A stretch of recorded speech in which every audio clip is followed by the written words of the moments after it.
Alrighty, hello. It says we are live. Are we live? I think so. There are times I wonder. My name is Abigail. I am an indie author, and with me today I have the Dark Queen. I love it. Charlie. I love it. Hello, my name is Charlie. I write dark urban fantasy and really bizarre space opera under the name of C.E. Dorsett. And I have my own channel where I do weird things all the time. We would expect nothing less. I'm so happy to have Charlie on my channel here today. I'm happy to be here. And hopefully get some work done. Maybe. I'm so far behind on my... I'm ahead and behind, and it's really obnoxious being both at the same time, because I wanted to get 20K written on my novel. I got 40K, so yay. But as far as the prompts, I'm only like 16 out of 30 that I need to get done for the other thing. So really ahead on one and not so much on the other. I think I am, let's see, I'm like almost 20K behind on my Nano goal. So at this point, I'm like, That's what goals are for, though. Just going, I'm going to do this. And they motivate you. They push you forward. And then when you're about to not hit them, you just go, I tried. Yep. And I'm happy with the progress I've made, which is what's most important. Progress, any progress is important. And figuring out what kind of weird news hit me over the head so I can share it with people, because I've written almost 70,000 words so far this month. I don't know how that happened. Purely by accident. Bob in the corner helped. Right. Hi, Bobby. Yeah. All right, let's see who's here. CB is here. Hello. Sledge is here. May, hello. Hello, Devin. Hello.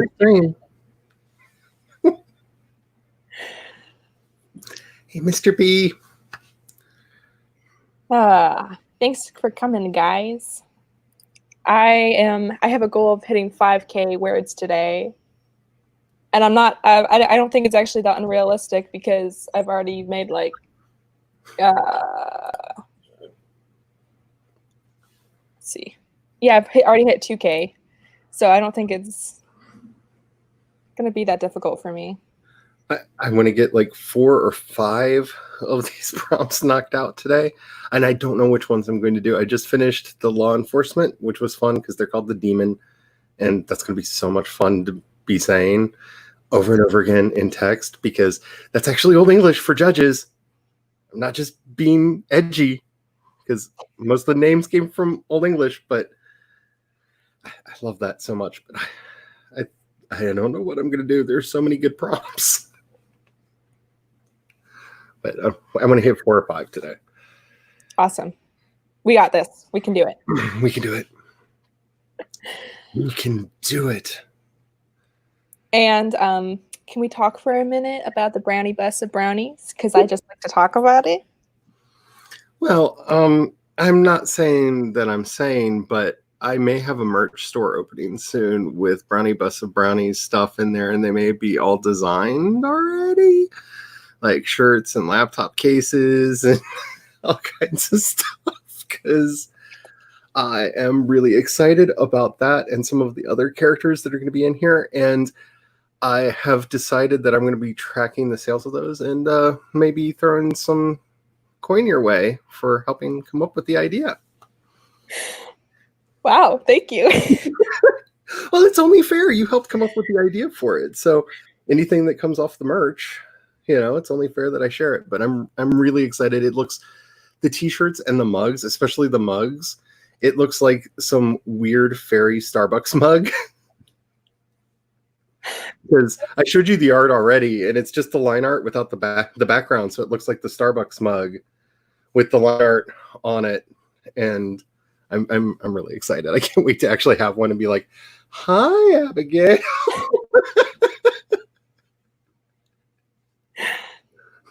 Hey, Jules, we're just chatting, which is unsurprising. So, hello. I'm being distracting. Actually, I mean, I brought up the brownie bus of brownies, so who's really being distracting here? Well, I don't know. I feel like it's always me. I always get the blame.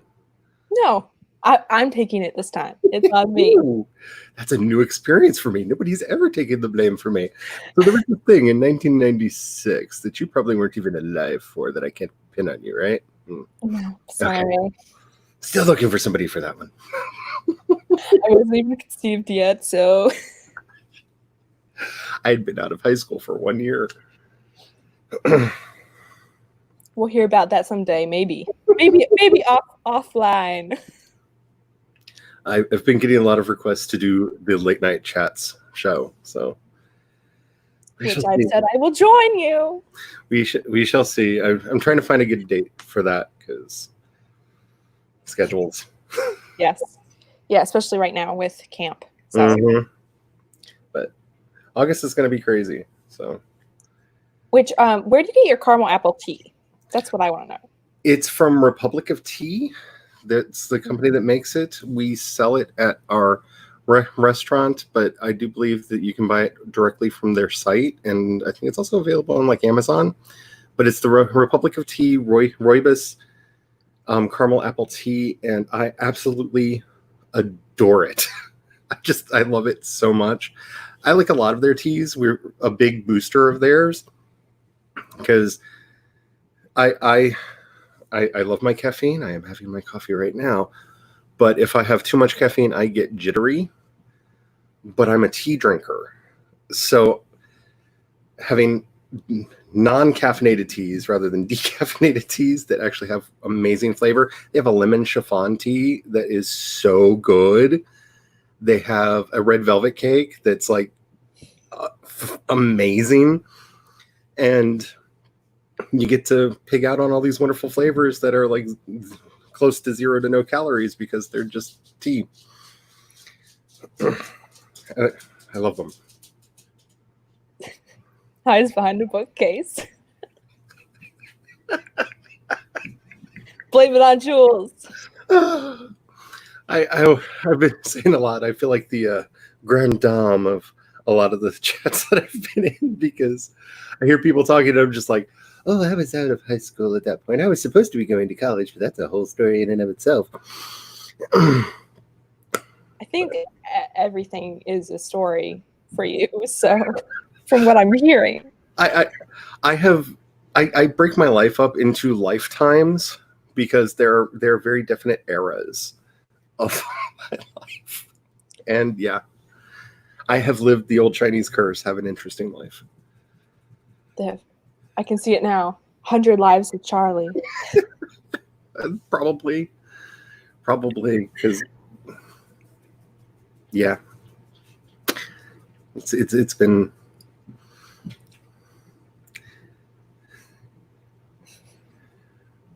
I don't remember what you see. In 87, I would have been in middle school. That would have been the D&D years. What? D&D's not current? Oh, I'm loving that it's having a resurgence because I used to feel really like archaic, being like, yeah, back in the day I used to play D&D. Now I'm hearing everybody like D&D is awesome. I'm like, it's back, baby. Oh man, you would love the D&D group I'm in, where our campaign name is Spinsters and Werewolves, because we're all single girls, and I'm one of the younger ones, and it's all around werewolves, and we're very heavy on the role play, because the main goal, the campaign will end when all of our characters are married. And so it's very roleplay heavy. Oh, that's amazing. And I play a 6'5" Dragonborn. Oh, that's amazing. I'm obsessed with it. Oh, I love it. I love it. I love it. It's been a lot of fun because being able to intimidate some of the men. I've rolled some 20s in intimidating some men, and like werewolf by choice, not by curse. That's kind of the whole point of the campaign because, okay, so but without getting into too much detail, my character is a paladin of Saloon, which is the moon goddess, who is over werewolves. So we did some homebrewing that her followers are all anti-werewolf and have twisted the truth for them. But she's very, being the goddess of them, she's pro-werewolf. So she had to Girl solidarity forever. So she gave a vision to my character, like, they're being persecuted, you need to help them. And so basically now she's labeled a heretic, which is a lot of fun. And she's trying to help werewolves in Baldur's Gate. Oh, mia heresistia. That's just fun. And if anybody speaks Latin and knows what I just said, kudos.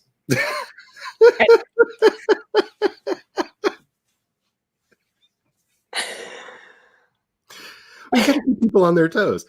People call Latin a dead language. My friends and I use it all the time, so it ain't that dead.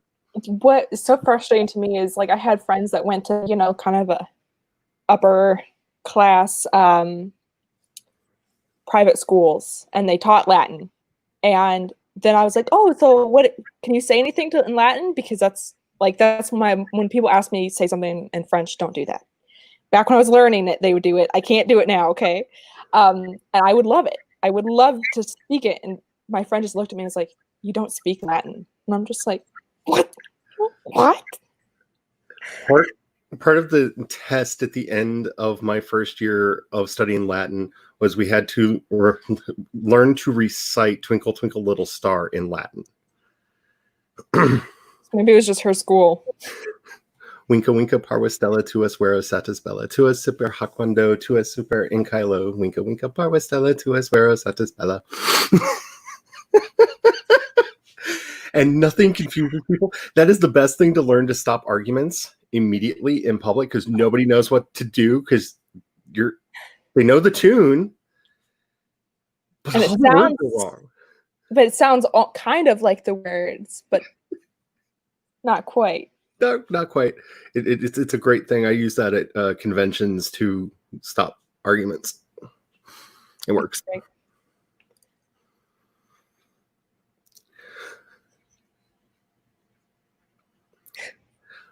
Yeah.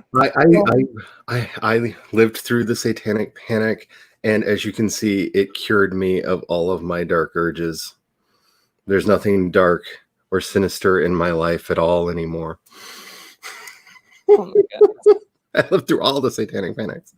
Well, I've already lived through it too, since I've been playing for like just a few months. It's already occurred for me. My personal favorite was that He-Man was the tool of the devil. And I remember talking to my mom about that. I'm like, but he's got a moral at the end of every episode. How can he be evil? The morals are good. Yeah.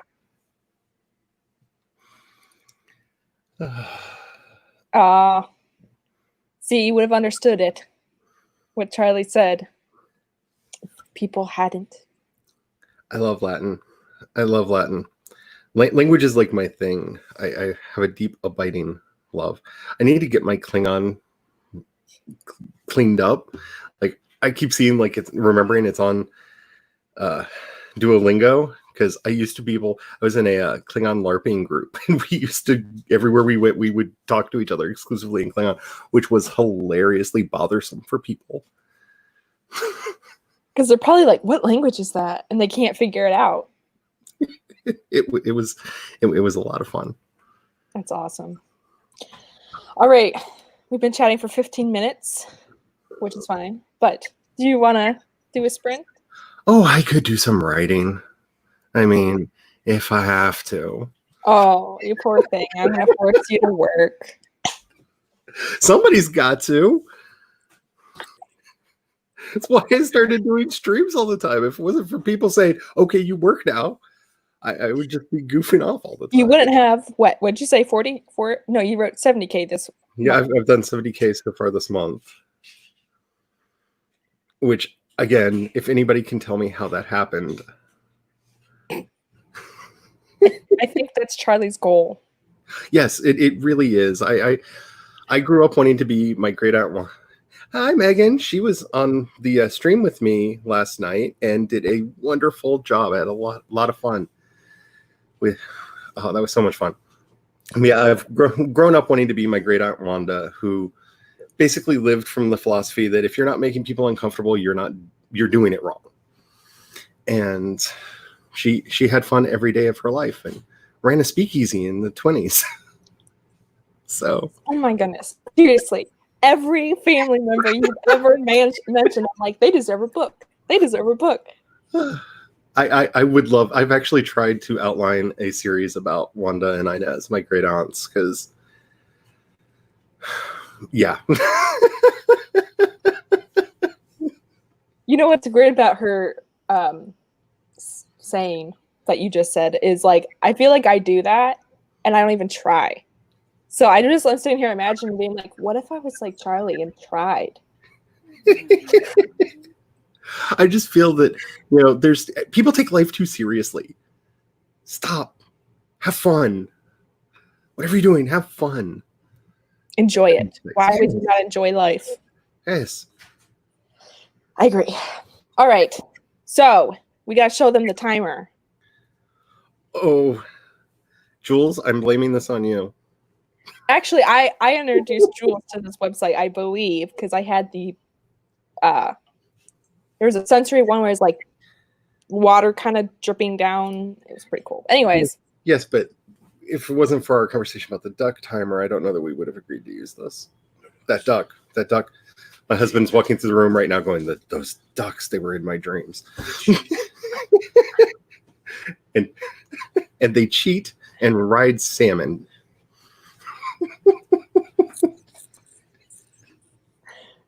Oh, I missed one stream. One stream. See, I'm just kidding. I'll take the blame just across the board today, okay? Yay. Remember that Abigail's taking the blame for everything today. So whatever you do wrong, send it on the stream today. Sorry. Just on the stream. Sorry.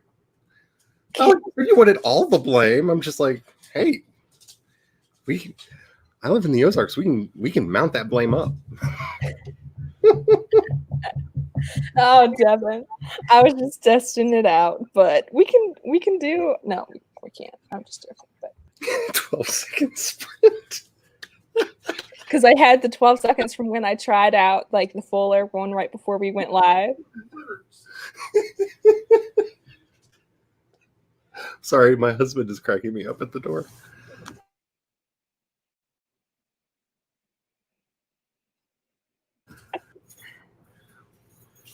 Untitled Goose Game. Never heard of this. I have. It looks insanely fun. Give it to Sledge to know all about the video games I should play.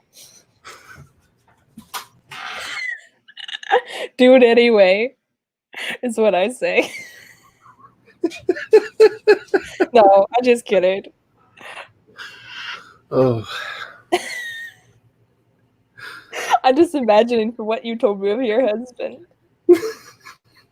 Sorry, the great distractor has just left the building, so it should be fine. His husband's man.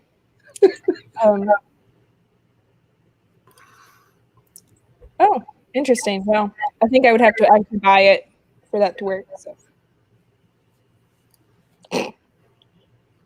Charlie, are you a goose and you're just not telling me?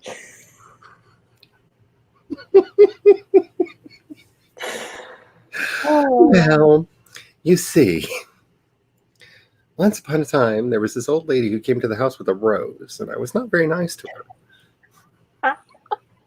It's like mixing Beauty and the Beast and Swan Lake into Goose. That's fantastic.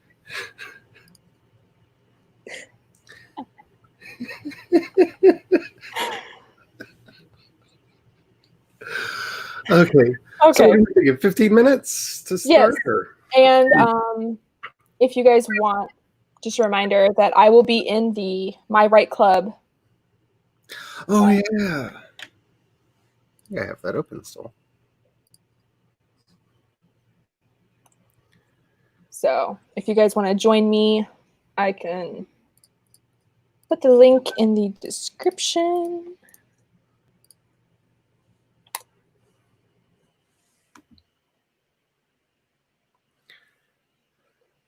And so you guys can join me if you feel like it while writing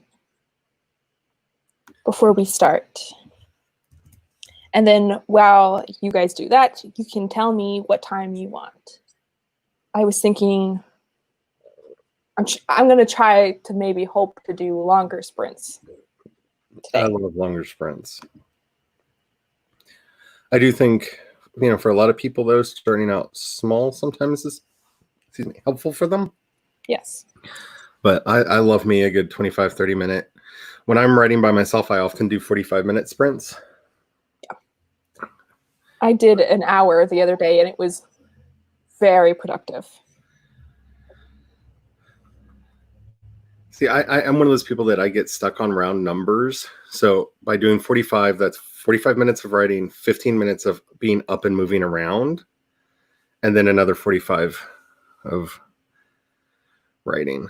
25. Okay, Devin, that's a long sprint. I like that. That's Yeah, what let's do it 12 hours. For.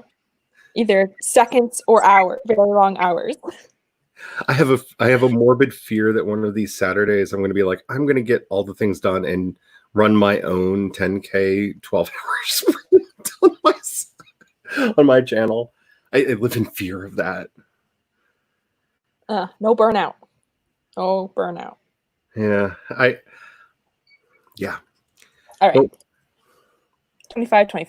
That's what I'm doing. That works for me. I got confused for a minute. I'm so not used to being on other people's channels. I'm like, oh crap, I need to get the timer started. I'm like going around my tabs. I'm like, wait, that's not me. I love being a guest because I don't have to worry about the timer. It's the best. Oh, I can imagine. Is that his distress? Yeah. Alrighty. Are you ready? Well, I gotta show them. I'm gonna stay muted for like a minute to show them the sounds. Because there's sounds. There are sounds. Well, I'm trying to think. I have headphones in. Will they hear it? I'll just like put the mic. Well.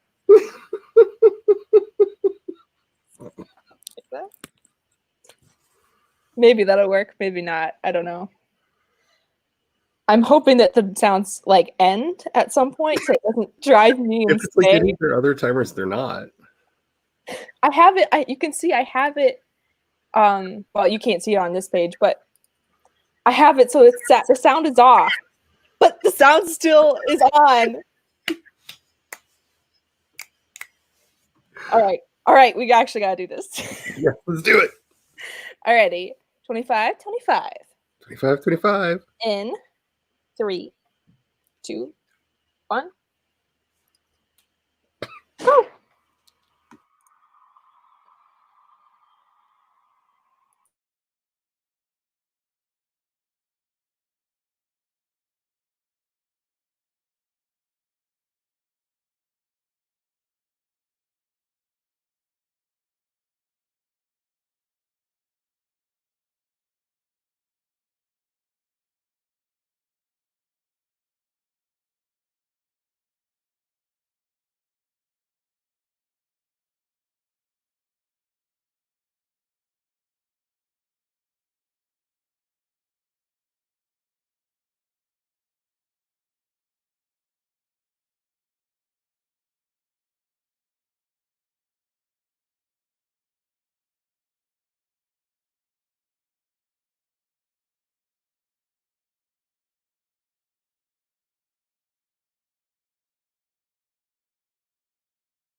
I tried to do a Mr. countdown. Dracula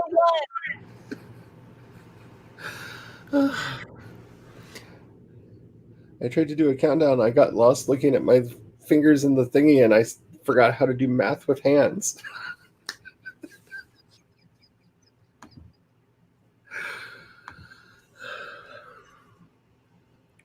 That was too fun. Oh my goodness. How'd you do, Charlie? I'm trying to find out. I actually, it took a while for me to figure out which prompt I wanted to do, and I picked the technology because I thought that would be really fun to try to figure out an arcane technology, and I ended up getting 152 words that time, and yeah. Unfortunately, I then decided I'm going to put this in history and use historical figures for it, and then had to do research on when were these people alive? In what order did they, did they live? But 152 words, yay! I got 531. Nice.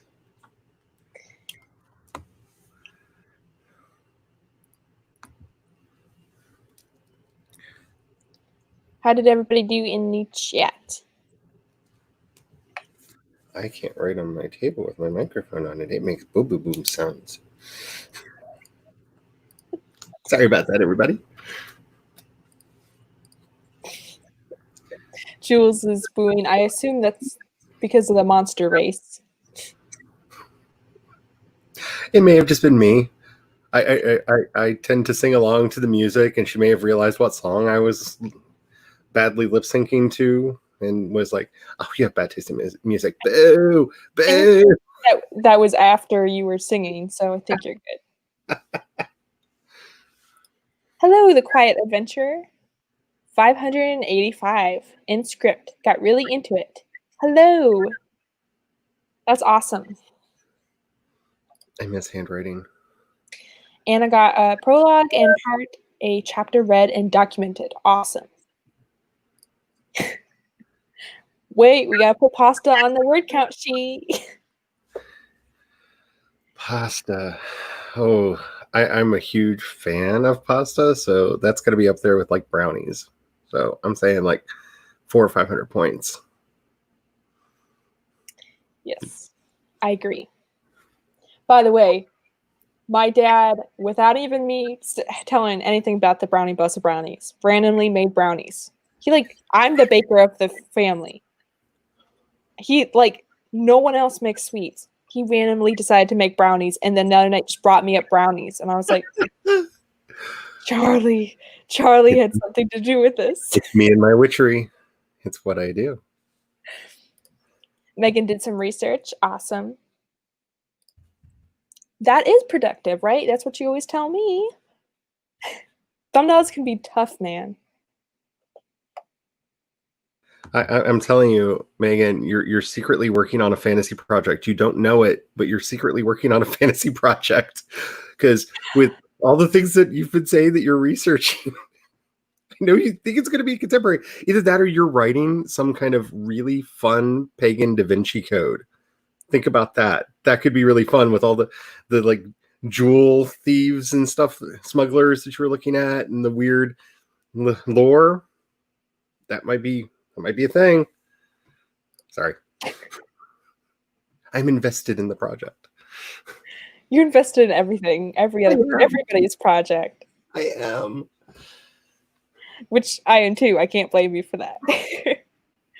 Tessa got 442 and ignored the race. Well, then you're extra productive because I kept looking over and either staring at the race for too long or looked at you singing, Charlie. I'm sorry. That's one of the reasons why I turn my camera off sometimes, is because there are some songs that I just really get into, and I'm just like, no, I'm just going to be putting the most embarrassing video out in the world and distracting everybody from working. Camera off. I actually was enjoying it, so don't apologize. I emote. I have fun. It was funny because I always think I'm dancing more in my head than I think I actually am. Because in my Kanban board video, in the fast forward part, I was totally dancing. I had headphones on, but like in the video back, I was like, can't even tell I was dancing. I get really into It was Jules wasn't booing you. Don't worry.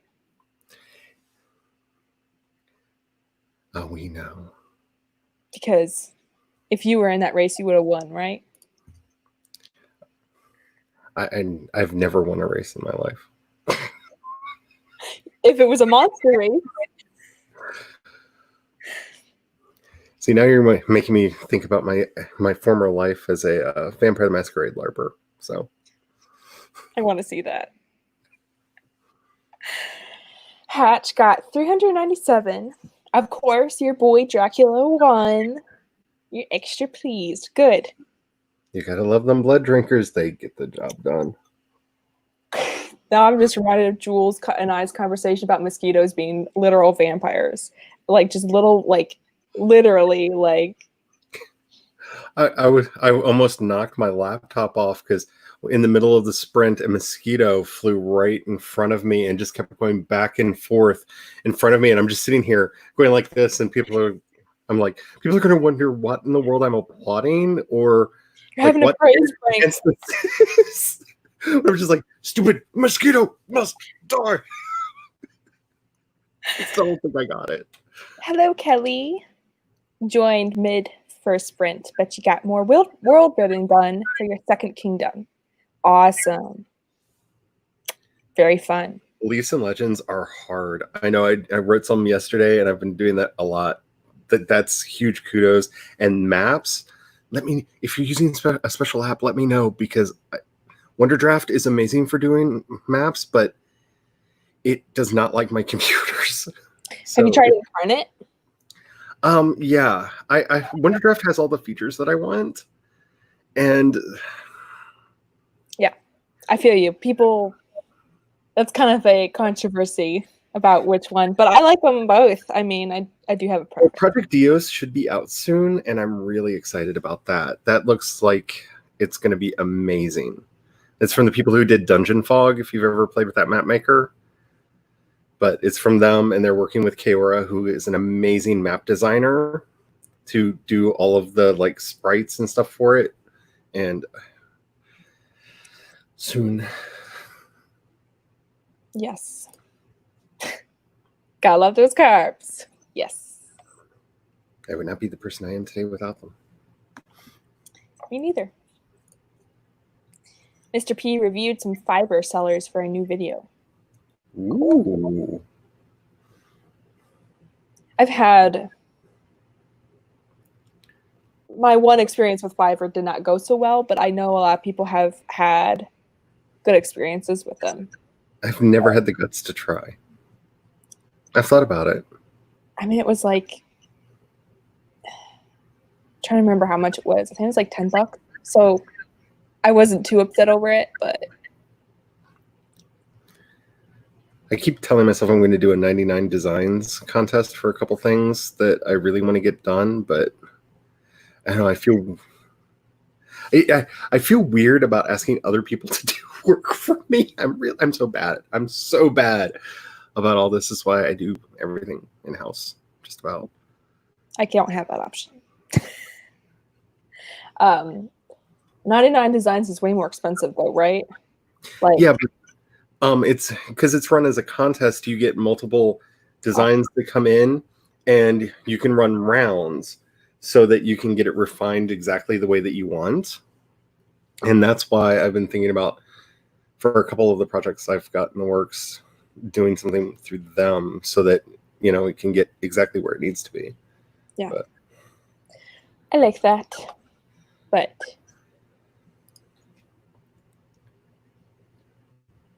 we need to decide.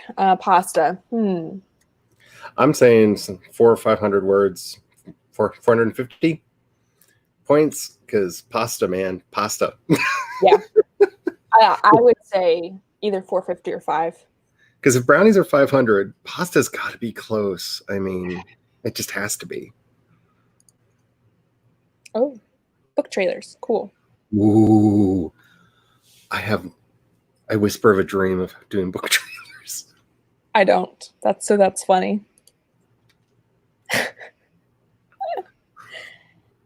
Yeah. Me too. Oh, yeah. Well, I busted my knee when I was 16, so any physical activity was not in the cards for me. I've just never been a physical activity type of girl. So I played basketball. I did soccer. I loved it. And then don't run upstairs. yes, I remember you telling that story. I played soccer and did ballet when I was really young, but I'm not competitive at all. So ballet was okay, but that was when I was really, really young. Just not. I like to tell people, you better hope you don't see me competitive. It's very hard to turn my competitive side on, but if it gets turned on, God help you, because I get really, really competitive but it takes like certain things to turn that mode on in my head.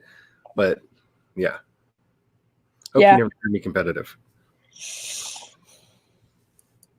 Good to know.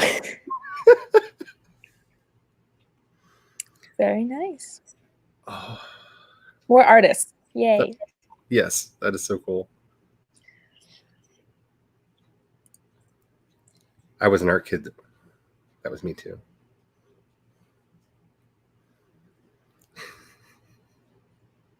Yeah. I'm just saying, I think with all the things that you're doing, some kind of a conspiracy theory like that just would be perfect, because it'd be able to bring in all those things, like there's symbols and secret clues and all that have to be added up, and just all the stuff you've been telling me that you've been researching.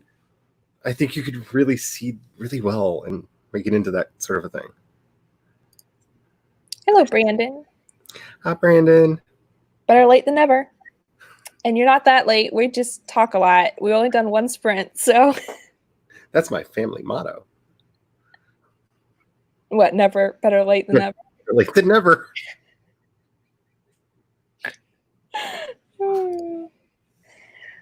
Okay, I'll have to keep that in mind. I don't know. I mean, at this point, anything I'm going to need or want done, I just have Charlie. So. But I really don't most of the time need anything, so. I do what I can. I got to get better about asking for help. Something I really need to work on. I understand that. Thank you, Jules. Yeah, I need to make a short code for that we can just put it as a link in our descriptions. Yeah. I bring it up on my streams. Like we're all using it. Might as well make it easy. Depends on how you want to do your Nano. Yeah, it's self-reporting, so do whatever you want. Yeah, you're competing against yourself, so are you going to feel bad if you do? If you look at the total, oh, that's not the real total. Yeah, but if you're just like, well, fine, and add them in. If it all depends on your own ego and how that works for you. Yep. Ever since the Quiet Adventure had their spinal fusion, they don't do sports. Ever since I decided to develop my brain instead of my body, which was at like excuse like that. 8. Because my dad almost went pro baseball, and on his side of the family, every single person has played either baseball or softball, like crazy. Like that's their thing, other than poker, which is a whole other story. But he told me now, like, oh, well, he was explaining his almost pro career or whatever, and was like, well, they have to retire at like 30 or whatever. And I was like, if I want to enjoy doing something, I want to do it until I'm old. And it's like, you better stick to like the brain things. And that's all I needed. I was like, okay, people write until they're like just before they die, so I can do that. Yeah, my dad had one of those, almost pro baseball careers, and was convinced that I was going to grow up and take up that mantle, and not so much. My dad tried, with soccer with me, and he said he said, I knew it wasn't going to work out when you danced across the field and stopped to pick a dandelion instead of focusing on the ball. He was like, I knew that it just wasn't going to be your thing. Yeah. And he was like, then I was okay. I was all right with it. I think the most disappointed look I ever got from my father is when I said, but I'll gladly be a cheerleader, but I just don't know about the sports. And saying that in the 80s to your dad was not cool.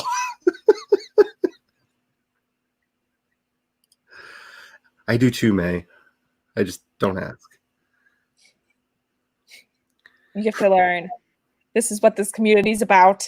Yes. Learning and helping each other out. Oh. See, I played, but there was no even goalies because we were that young. We didn't keep score. There was no goalies. The parents acted like there was a score and that we should have goalies, but the whole point was us to learn teamwork and just have fun. But well, I had the bad problem of I had the super growth spurt, so I was 6 foot tall by the time I was 10. Like I just shot up like a weed, and so you can be goalie because you can just put your arms out and no one can get past you. Like because I was always the tall kid, and that's not how that works. Size does not equal skill.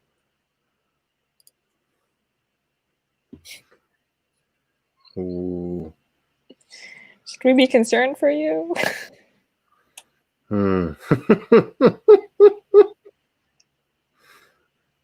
Yeah. Well, I think that I would be very, very depressed, Brandon, if you did not make some sort of joke that distracted me during a sprint or brought up banshees. It just would not feel normal. It's true. I would just be like, something's wrong. Brandon's here, but I'm not distracted. What's going on? Yeah.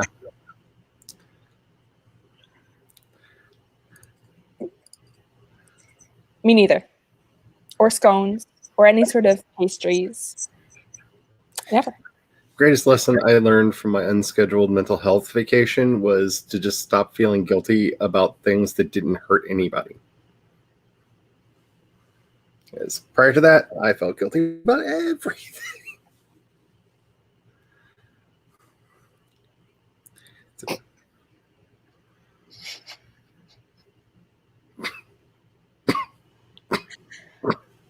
You know what's funny is with a joke like that, you'd think Brandon's at least a dad, if not an old man, but I happen to know. Let us pray for Brandon, for Brandon and for all that he is. Yes, I just happen to have icons sitting all around me. I'm that person. Sorry. We have that in common then, Megan.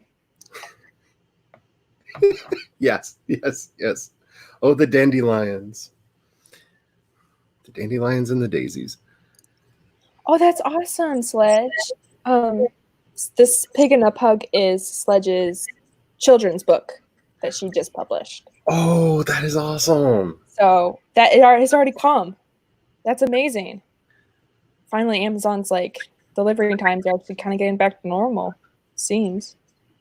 I'm gonna have to look that up because my niece might like that.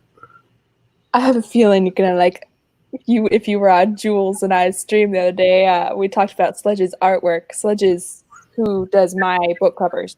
Well, she's done one so far, but and she's in the business of selling notebooks and stuff. So I was showing off all my notebooks I have from her and stuff. And there's one that Jules and I were joking about because it's quite adult, but I have a feeling that you would enjoy it, Charlie. So you should look it up. It's a coloring book. I take that as a compliment.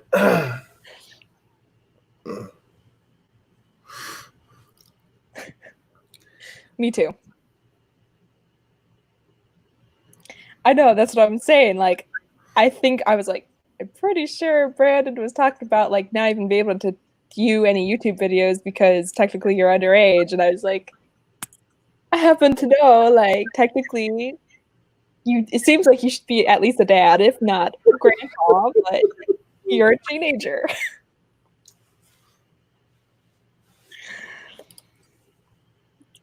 Sledge blushes every time I bring up the coloring book. It's her. Yes, I did this, but blush. It's like when people come up to me at signings with old slash fiction that I wrote back in the day, and I'm just like, you are the like one of 3 people that remember that. I need your home address. Oh, just to send you things. Nothing untoward. Yes, you will. I feel like they probably do. They trust you? I mean, if they're fans enough of you to know about your slash fiction. Oh yeah, yeah. I my convention, the convention crew that, yeah, they generally they've been hunting down some of the old zines because I've been very open about how I used to write fan fiction and the names I used to write under, and people have been hunting them down on the secondary market to bring in, which is crazy because like I don't have a big enough readership for that to be a thing, you know? Mhm. But apparently the few that I have really like me or want to see how red I get in the face when they're like, hey, remember when you wrote for that Forever Night thing? Yeah, your vampire erotica is interesting. Are you going to write more of that?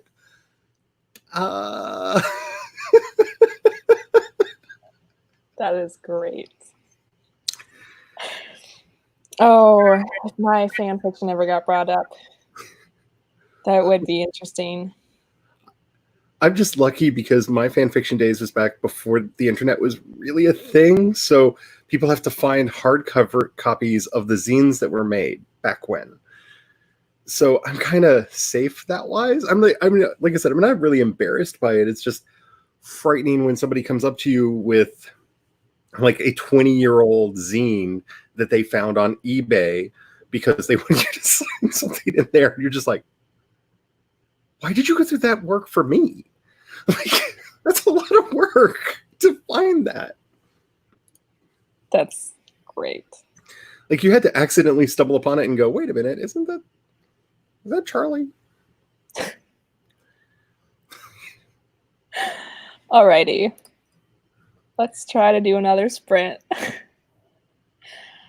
What? Right, we're going to do it.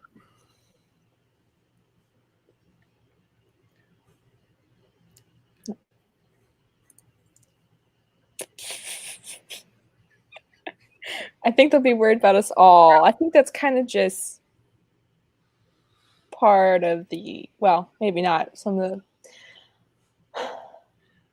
should they be worried about us is the real question. The only time I got worried about potential fame and stuff coming back to get me is when AC Crispin died. A couple blogs reached out to me for comment because of a very public spat we had at one point, and I'm just like, you at least did enough research to know that she and I had beef, and you want me to say something bad about a dead person, and I'm not going to do that because Anne was a great person that we had a very public fight about over some things. And I was just like, wow, this stuff like comes back to haunt you because that was like 10 years ago. And they're like, because of your tumultuous relationship. That freaked me out.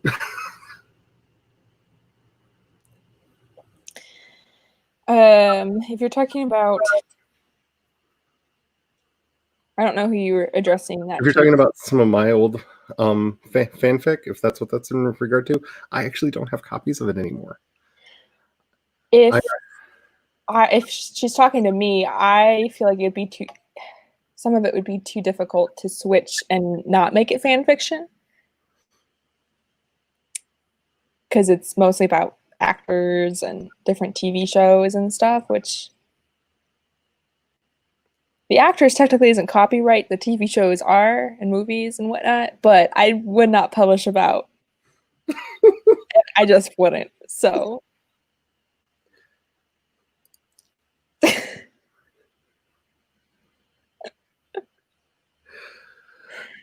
I still don't know who you were talking about, but Oh, Brandon. so, I'm sorry. I started cracking up, and I thought I should say something because I didn't want you. I wasn't laughing. That's why. That's why. yeah. No, I knew. Trust me, there's been about, I don't even know how many, I've lost count how many times I'll be in the middle of a sprint and I'm looking at my work being completely dead serious. We'll look over, see something Brandon says, and just start cracking up, and it looks like I'm insane. Yeah, no, I don't. I'd rather write something new than try to repurpose old stuff because it'd Honestly, be if hard. I could get my hands on some of my old stuff, I would love to put it out there because it's where I started, and I would love to have that tradition of like, look at this. Like the only things that I'm never going to publish is my first 4 novels because they are hot garbage fires that I did not understand the use of the English language for, and they would take a lifetime to try to make. They're barely legible for me, and I wrote them. Mhm. Yeah, But that's why I've kept my 2 books up as well for that same purpose, educational purposes. Oh, Brandon.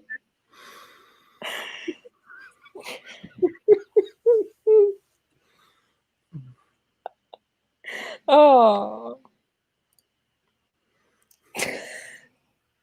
Oh, I will say I've had to learn while I'm on stream to keep in mind I'm on stream because I would make faces. Like when I'm trying to figure out what face the character's making, I will make the face.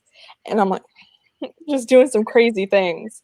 see, that to me is where Brooke Passmore became my patron saint of live streaming because she's just herself and does whatever she feels like doing. And I'm just like, if Brooke can have the audience that she has and get away with it, I'm fine. Mostly. I think you're doing great.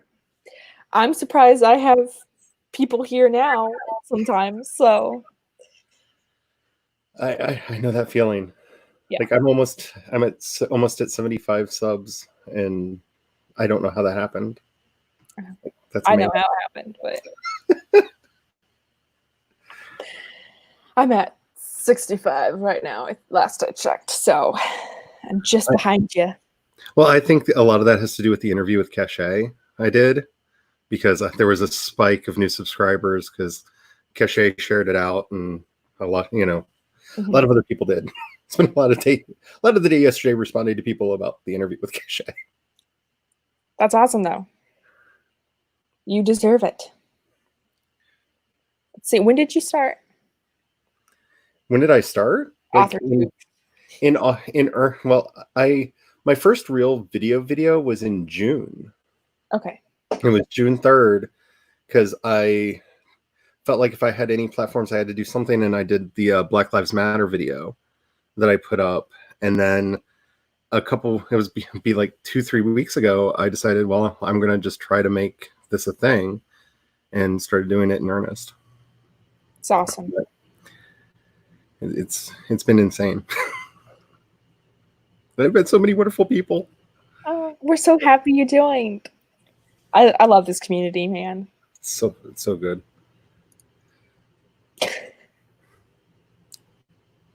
I'm trying to understand this sentence. I think we could try to find my drink. Look, oh, you're like, you lost your drink? I know that because you'll see me typing sometimes and this arm just starts flailing off the side, and that's because like I don't want to look away from what I'm doing, but I'm trying to get my coffee. You're like, it's like it's over here somewhere. I'm gonna find it. I'm gonna get you. So I totally read that at first that you thought your drink looked silly. Like you got so into it, then you looked over and like, my water now looks hilarious. And I was like, okay, I've never gotten that into it. But yes, losing stuff all the time. Yep. Sorry, Papa says I can't tell the story I almost told. So.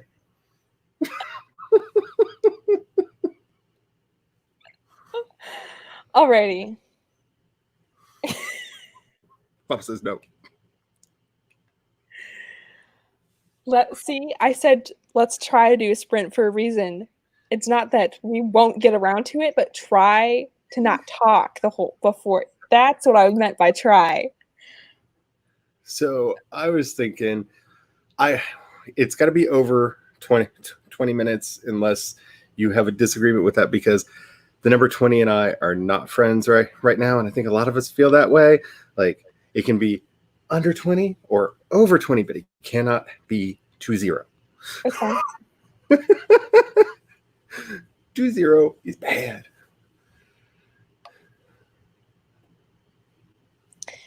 That's fine. I definitely want longer today. I'm just finding that I don't get obviously I don't get as many words with shorter sprints, but I'm not as productive. Have you been reading that Chris Fox book that everybody's been reading? How to Write 5,000 Words in an Hour? No. I was just wondering, because one of the things that he talks about in there is that you should track by sprint, so you get an idea of how many words you write in a minute and at what time is optimal for a sprint for you and all this. And like, I've done that, and I've capped out at roughly 1,000 words an hour. Thanks for popping in while you did. We appreciate it. And I love your profile picture. I don't know if you're still here, but Same. I always try to compliment all the pretty faces. Ooh, Megan with the big number. I don't mind that.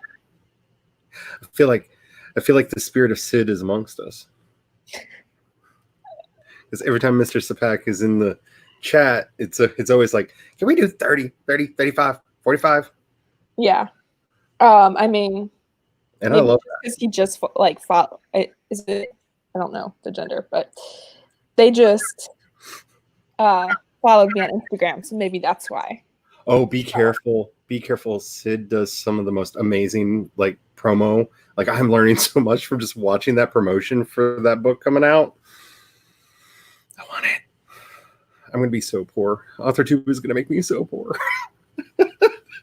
I'm hoping that it seems like a lot of indie authors do KU, which I appreciate as someone who has just gotten KU, and it's been wonderful so far. So, yeah, I have a weird relationship with KU, but I did too for the longest time. I did not want to get it myself, and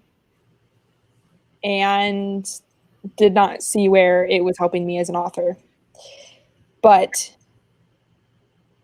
I kept being like, okay, why are all these authors have it? Very successful authors that write full time, they have it up and available for KU. So I'm like, it must, I've had success with my work on KU, but given the kind of project that I'm currently working on, I'm going to I'm doing what's called charge for ease. So the books are actually going to be free on the website for you to read, but they're just going to be in HTML. If you want the ebook or anything else, you have to pay for it. But that's based on, I'm trying to do more community-based work, because there are people that I give away too many paperbacks of my book, because I'm that person that when people are like, when I'm at a convention and somebody's like, I wish I could afford that, I'm just like, here, so I want a free, I want a free for everyone option. Yeah. So that makes sense. And I think that if you're going with that formula, then yeah, KU. Because KU has the exclusivity if you're an indie author. But I will say I've seen other authors that's like, okay, I want to do this full time and I have to have a job. I have to, make money. So I'll do KU because it's a whole lot cheaper if you have 30 books for someone to get KU and read all of them. For that person, that reader, it's a lot cheaper. I think you only have to read like 3 books a month Something like for that. it to be like worth it. But We should do an author chat on publishing models and see if we can get like Caro Brown on that, because then there'd be like the polar opposite of me. Yeah. And I think that would be a very interesting chat. Yeah. Okay.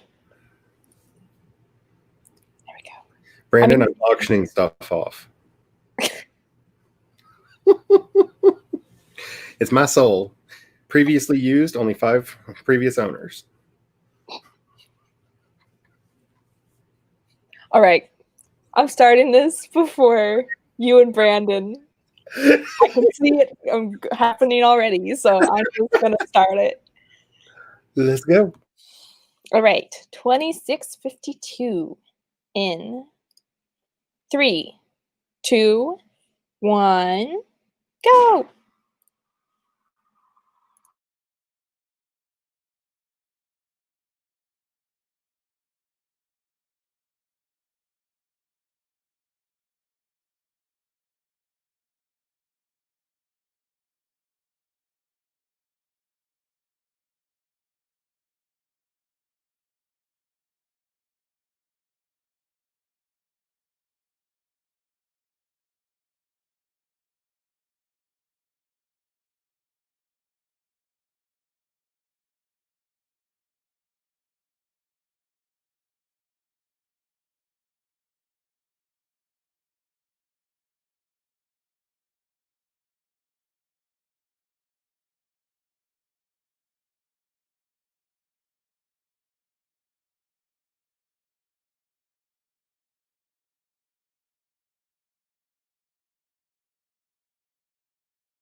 Frankenstein won.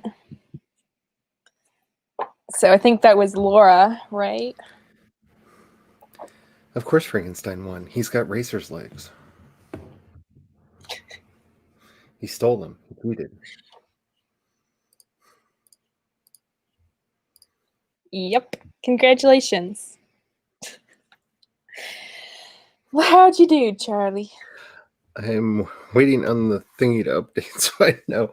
I got about 102 words, but I am writing a conspiracy theory about things that happened in the Victorian court. And so I had a lot of names and dates I had to look up. Fun. Because John Dee and Edward Kelly got up to shenanigans. I got 255 and laughed a lot. I got distracted by chat a little bit too. I don't know why. I mean, I was just perfectly innocent the whole time. So this was, I mean, this is a reasonable question, you know, and then Brandon's just like,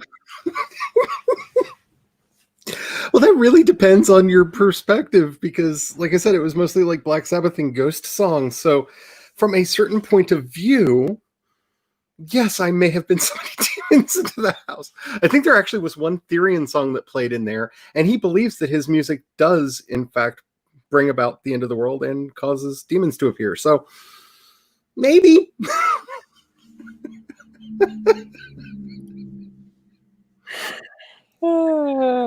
Sledges.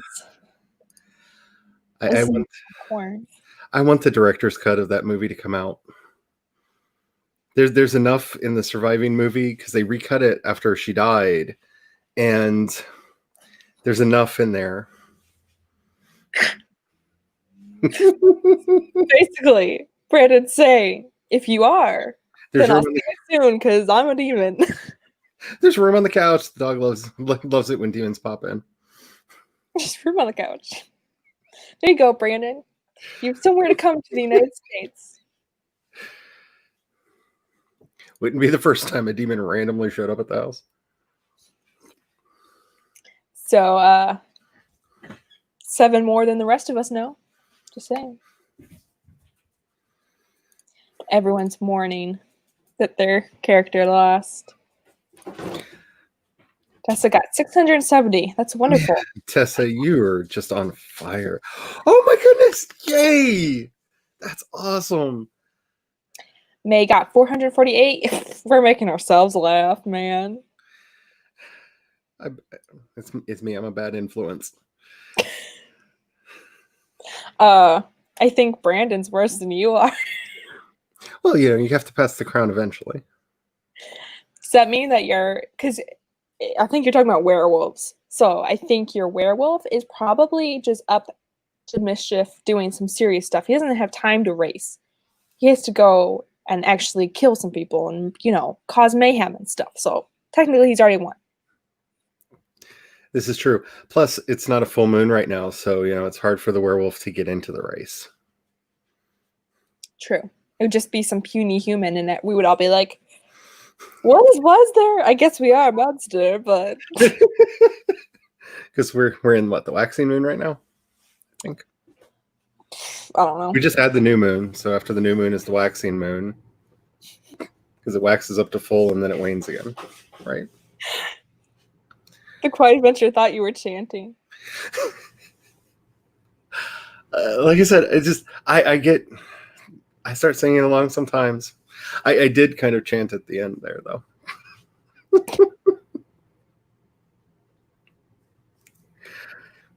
I can only imagine what werewolf coffee would be, and now I'm like, are there werewolves in my urban fantasy? Could there be werewolves in my urban fantasy? And could one of them own a coffee shop? No. We need, if there's a brownie bus, then there should be a matching twin coffee bus run by werewolves. Oh, I'm going to have to figure out if I can figure out if werewolves... There are some people that have lycanthrope-like abilities, but I don't know if I'd call them werewolves. So, But werewolf coffee just... It'll make you howl. Make you howl so good it scares the moon away. gonna have to work on that. Yeah, because I mean, when you said that, my first thought was, typically, coffee doesn't make you constipated, so the moon would be out.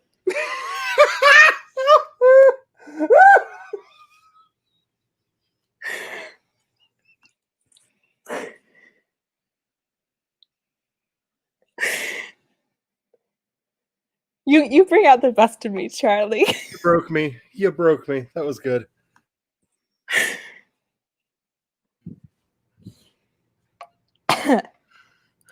The coffee shop would have specials on the full moon. Sledge has seen a whole new side to me.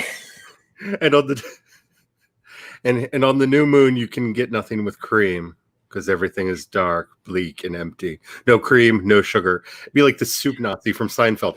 No cream for you. Oh. This might have to be a thing now. I mean, and if Abigail Wolf isn't involved, I'm just saying, I'm going to be upset if Abigail Wolf isn't involved. I'm gonna have to figure this out. Okay. So I'm writing it down, y'all. Write it down. Werewolf coffee shop. We'll figure this out. Well, we're making people laugh today, so Then my work is done. Well, I have to get it all out of my system now because I'm literally doing a lecture later today.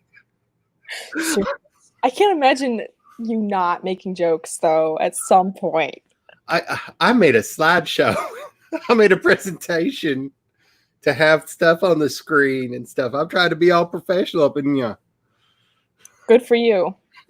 I'm gonna sit there and be like, waiting for Charlie to crack.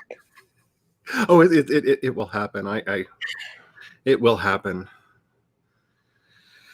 I don't know exactly when, because it's probably going to be some innocuous thing that Jules says. Probably. And it's just going to set me off on a tangent. And you're going to hear about one of my great aunts or great grandparents or something. Consider that stolen.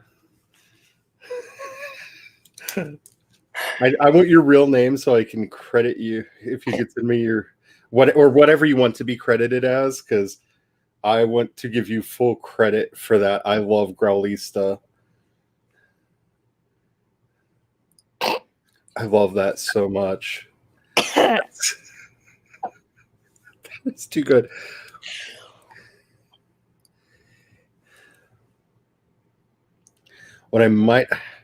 I swear with this setting, what I might end up doing is just start inviting other people in as writers on it and just make it a group project.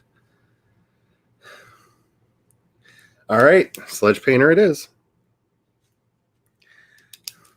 I'm sorry, that is just too funny. I love that so much. I want to make sure, like, it's one of the reasons why I give Abigail credit for the brownie bus of brownies, because that's better than I would have come up with, and I don't deserve the credit for that. That's too good, and I want to make sure credit goes to the right source on these.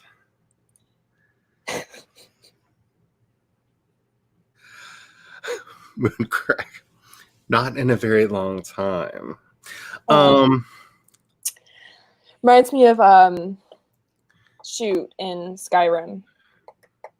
With their main drugs they make skooma out of is. This is where I get kicked out of the community. I've never played Skyrim. Well, you're okay. You just should.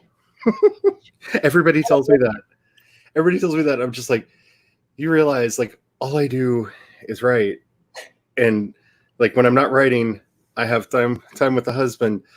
I don't. Where do I fit this enjoying things into my life? Like, I enjoy my work, but like, I totally understand, especially now that with attending so many streams and stuff. No Man's Sky just released this huge patch update, and they added these like auto-generating dungeons into the game that are so much fun, and I've not been doing them because I've been making pictures. You're getting all these cool ideas thrown at you. Well, see, Laura is a secret genius, and If you watch your videos at all, you know. Well, no, what I'm saying is the wider world doesn't understand what they're in for yet when this epic that she's working on finally comes out. Because, like, we are the privileged. We know early. Yeah. We can prepare ourselves.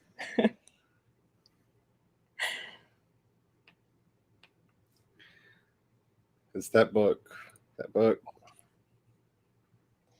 You sound like you're... Okay, I'm sorry, Brandon, but you seriously sound like you're, like, part of the Weasleys. I'm just saying. Brandon is a twin that causes mischief with said twin, and they both have red hair. And they just the other day they were comparing who was taller, and I'm sitting there on the live stream, and I'm like, sounds like Fred and George.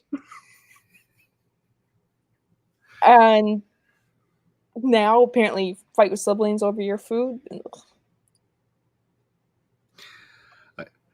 I have made the decision that I'm probably going to start wearing all my Harry Potter shirts on the streams as a protest against She Who Shall Not Be Named. It's a good idea. I'm trying to think of it. I only think I have like one. Just wear the one same shirt. Yeah. Anyways. I had a bunch of them. I was a huge Potterhead. Like, you have no idea how much Harry Potter stuff's in my house. And I mean, I have a lot of... Do I? Yes, I do. Most of my mug, like I have like half of my mug collection is Harry Potter mugs, but like, you're not taking my Alan Rickman goodness away from me, woman. Probably rolling over in his grave. Especially Alan.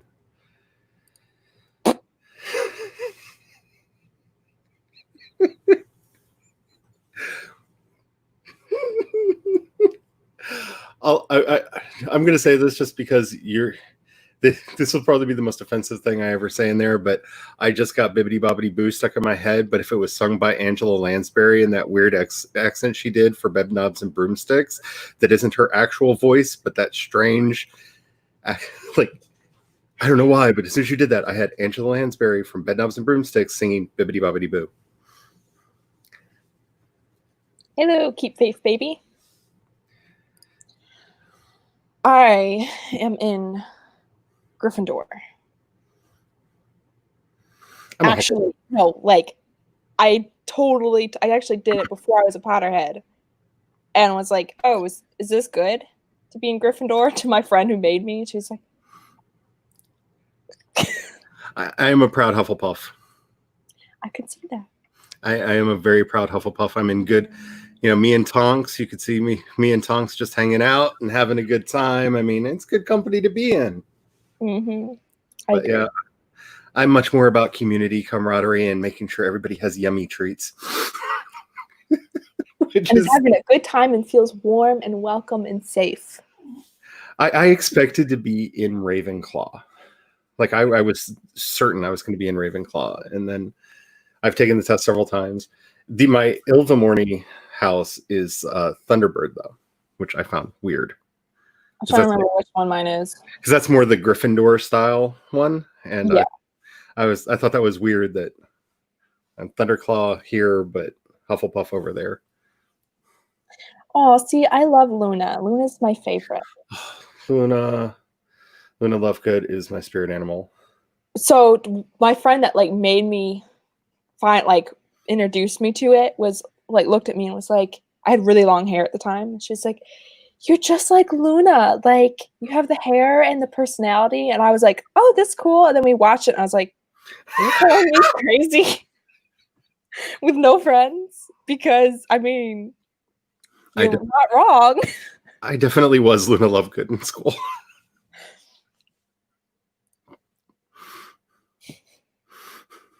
Wait, am I Weasley? Do you have a ghoul in your attic? Inquiring minds have to know. I wouldn't be surprised if he says yes. Just say it. Very nice. Okay, just Dora Hufflepuff. Yeah. Come to They're all Hufflepuff, good. we literally have all the cookies. I have one friend that I told her I'm gonna get rip-off pants that says, Savannah, you're a Slytherin. Because all the time she'll just randomly talk about violence or blood or taking over the world. And I'm just like, this is where I need my rip-off pants that just says, Savannah, you're a Slytherin. You're definitely a Slytherin. So that's interesting. Wow, we have some twins in here. I went to school with so many twins, it's not even funny. Do babies count as ghouls? Well, Babies in your attic? Why are there babies in your attic? okay, you do know that you're supposed to keep the babies alive before you use them in your rituals, so make sure they're well fed. I mean, if you're just storing babies up there, I mean, Exactly. you know, at least wash them off first. The Dark Lord does not like dirty babies. Oh my goodness. I would kind of consider those ghouls. Still wondering why they're in the attic, but That way you can't hear them scream. oh well, according to the whole Weasley, in the books, the ghoul definitely was heard screaming, so excuse me.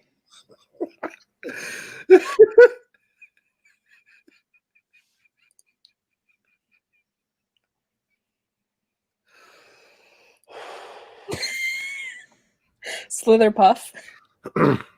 Oh no, I'm definitely Dark side. I, I, I have a lot of darkness in me, but it's all for fun. I just go wherever they offer cookies. I mean, that's just the kind of moral of the story. Hufflepuff's offered cookies. I'm there. The dark side offered cookies, so I'm there. I mean,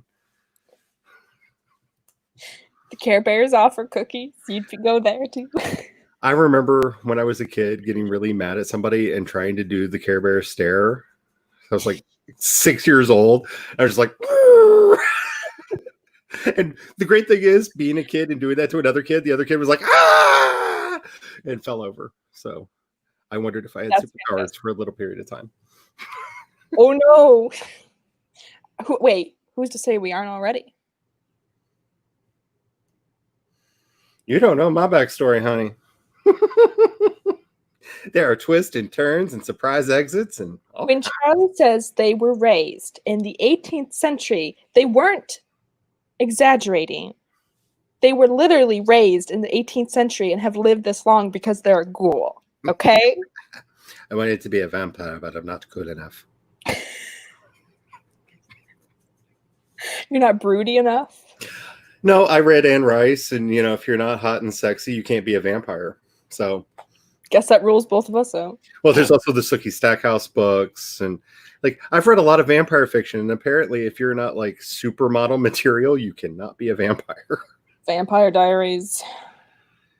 I hate myself for loving that so much. I've just accepted it. Especially the originals. Anyways, before I start fangirling. Before we know it, we're going to be doing what Becca and Henna do and having like weird cosplay dreams. I can't.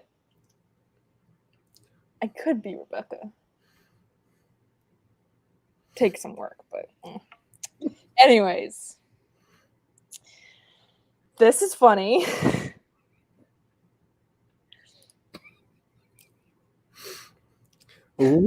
Ooh. Is that what happened to me? Is that why I have missing time?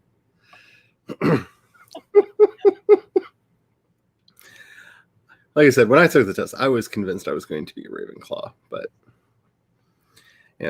my love of math, the multiple languages. I'm not surprised at all. The giggly ones are almost always Slytherin. That's why everybody guesses I'm Slytherin. They're either Slytherin or Hufflepuff. Because my friend that I'm always like, oh, you're definitely a Slytherin. You would think she's like a ray of sunshine 90% of the time. It's a 10% of the time you have to watch out for. So you would think, just looking at her, okay, she's super loving, accepting, she'd be a Hufflepuff.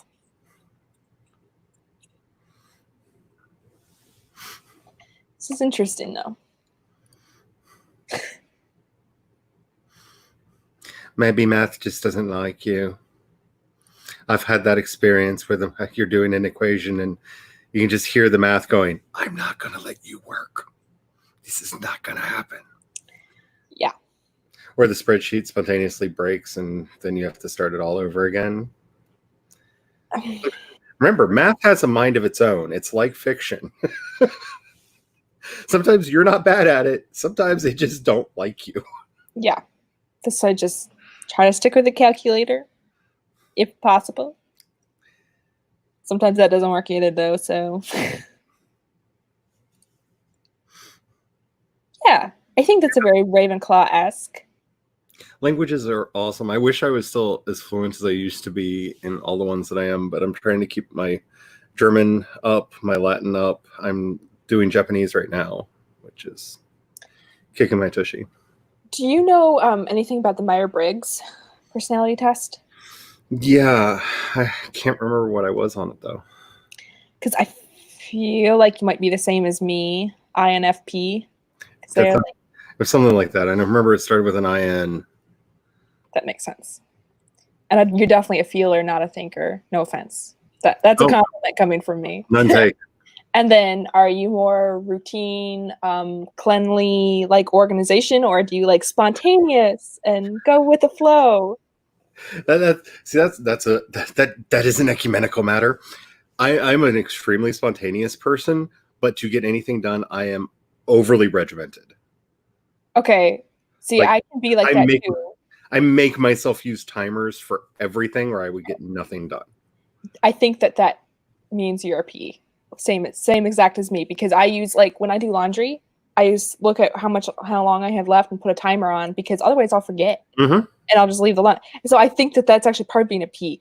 People that are regimented, J's is the letter for judging, they don't need it.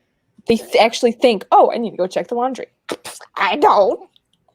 I made spaghetti last night, and I set a timer when I turned the stove on just to remember to check the water for when the pasta was ready, because I knew even sitting right beside the stove where I could hear it bubbling, I would get distracted in something and forget that it was happening. Yeah. Let's see. I have a timer.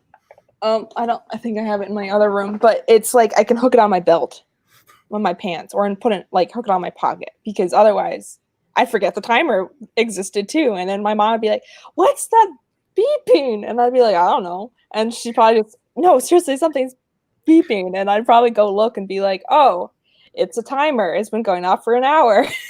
The best productivity tool I ever bought was an Echo Dot, because you can just call her name and say, remind me at this time or in this many hours or whatever to do this thing. And she'll start making noises and say, check the rice, check the clothes. Have you had your water yet? You know, Like a personal assistant, but it's a robot. Oh, yeah. Yeah. Because I would be so lost. I don't know what I would do without it. See, I think literally, if you go on the INFP like personality type, under the careers, they're like, good luck being anything else other than author. Because like every famous author, like Tolkien, C.S. Lewis, like Shakespeare, I'm pretty sure Shakespeare was. They're all like, they figured out, like, based on notes and like letters and stuff, that what, basically approximating what they are. They're all like, all of them are INFPs. Good luck being anything else.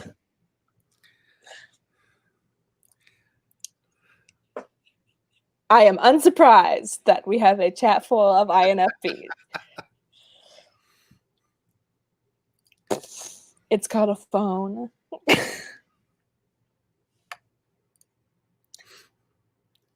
Cool. We have a random intruder, an ISTP. You made me laugh so hard I blew my headphones off my head.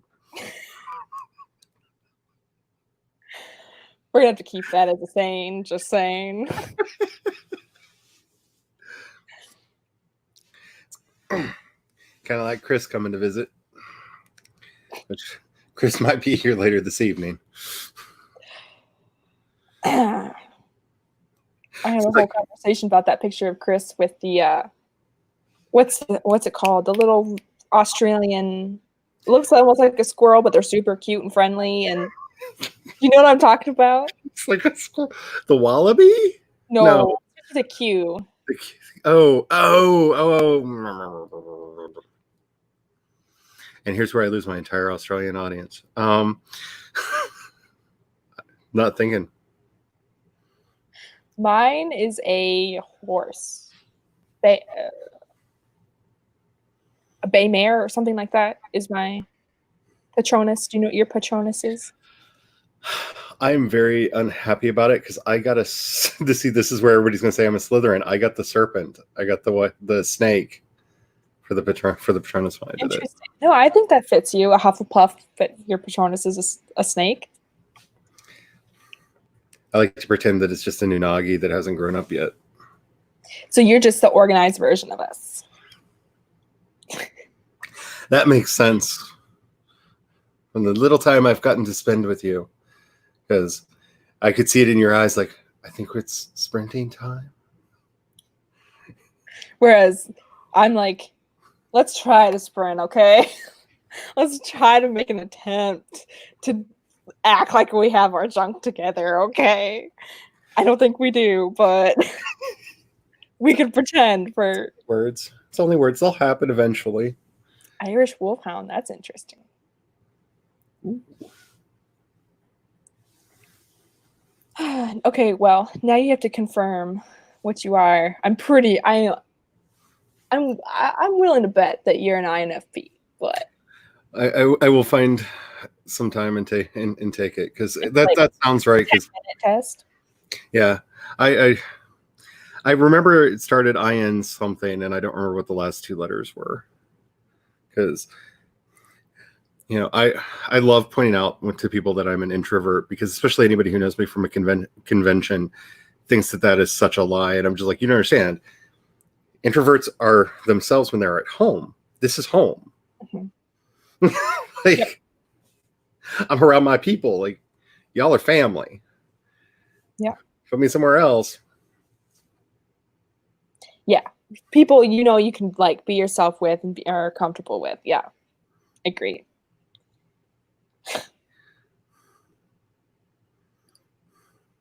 Anyways, Brandon.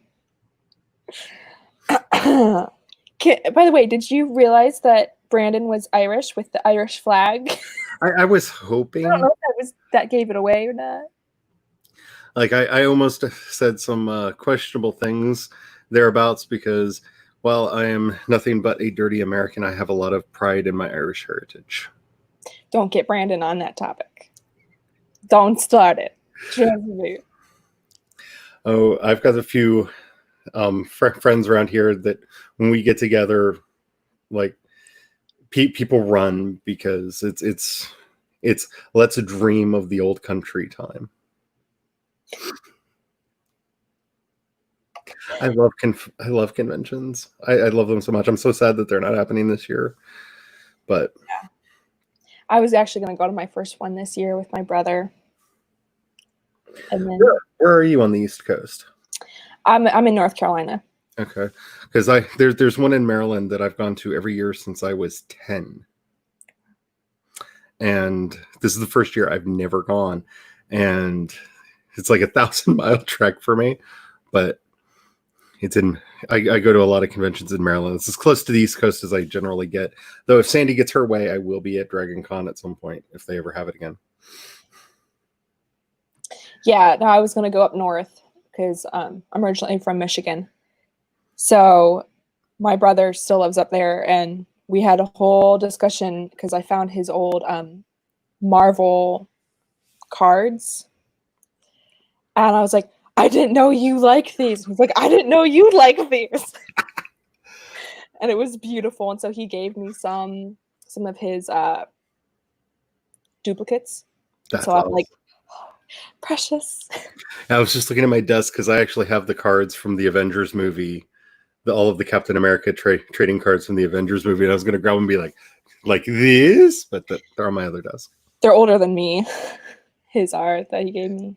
Yeah, my brother got me into Spider-Man when I was a kid. Yeah, my brother too. Different brother, but yeah. Oh gosh. This is alarming. Uh-oh. If it's about looking in the mirror again, dude. Yeah. I can't do that. They either they get all cracked or craggy, or one of the people whose names I said way too many times starts looking out at me, and The first one I call baloney. Just saying. We've discussed this, Brandon. I am not making a fool of myself. So I'm assuming this is a Gaelic word? Yes.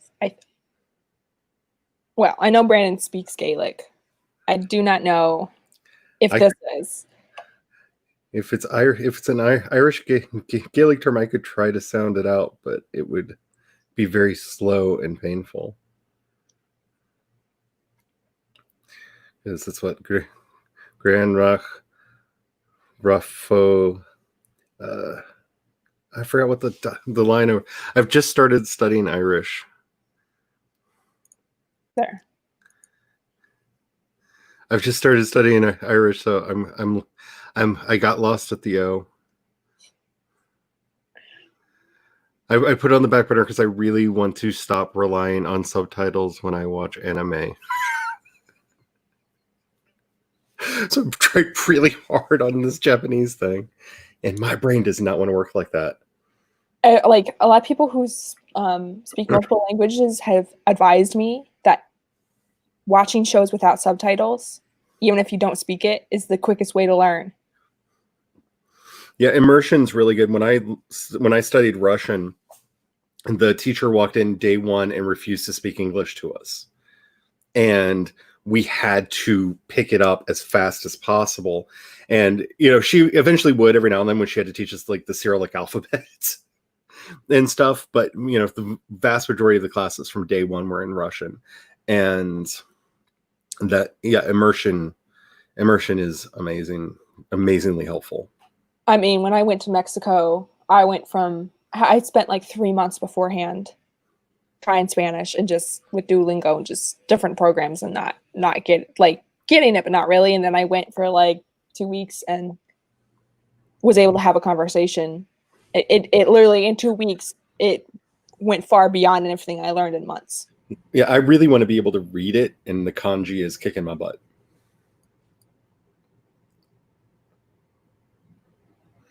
Oh, that's right. They're doing the streaming Comic-Con. I forgot about that.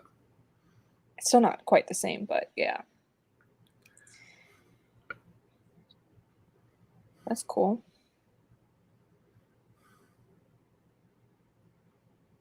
I realized that, Brandon, and I tried to correct myself because there's Irish Gaelic, Manx Gaelic. Yeah, I realized that when I said that. I made the problem that I have in my head is when I know that we're agreed that what we're talking about is Irish, whether it's Gaelic or if it's an anglicized.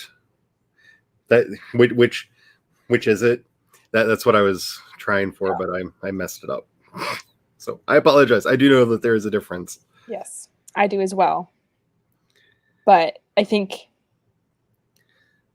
the Irish Gaelic is probably the most common, but I do know all about Scottish and yeah. Because the other language that's really high on my list is I want to learn Scots, which is a dialect of English, and it is beautiful. It is beautiful. But I want to learn Irish Gaelic and Scots.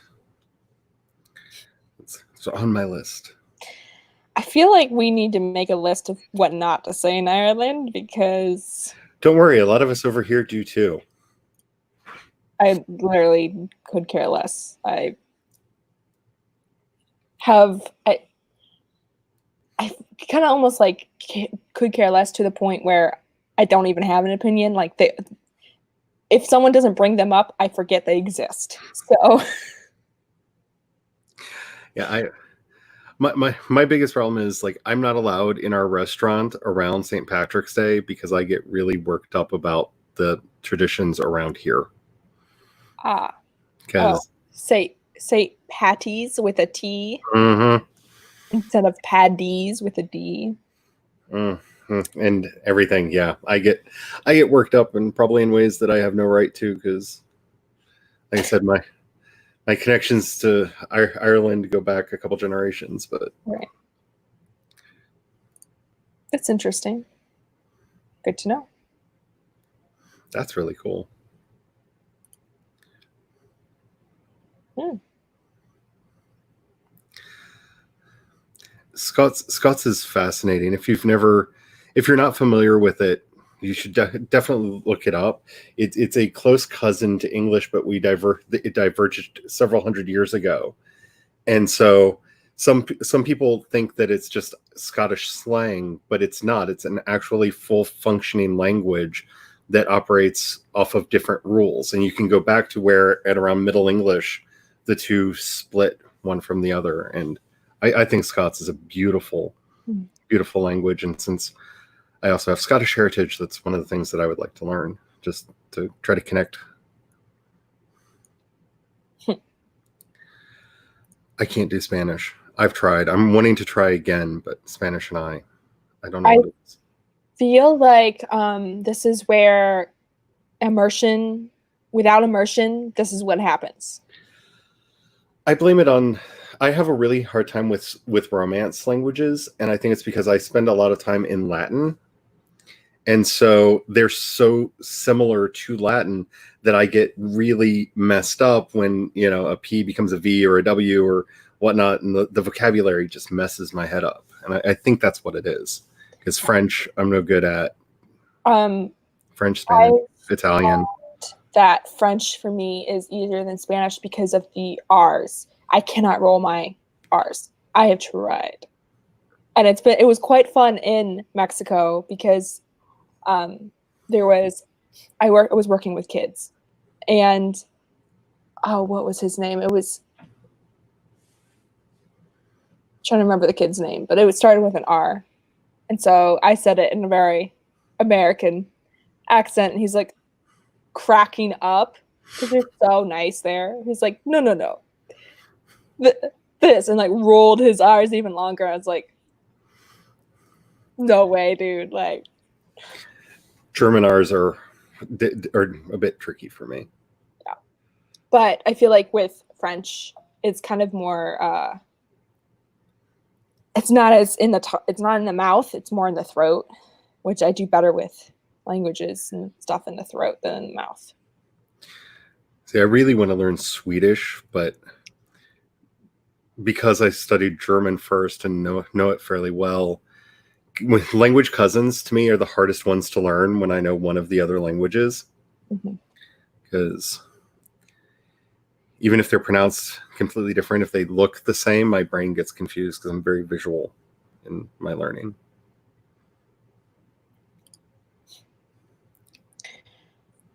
Protestants. I feel like that goes back like quite far because I was even included in Downton Abbey. So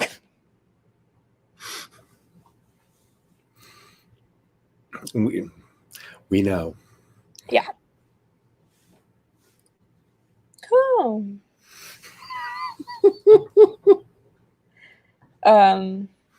Interesting. I've thought about that.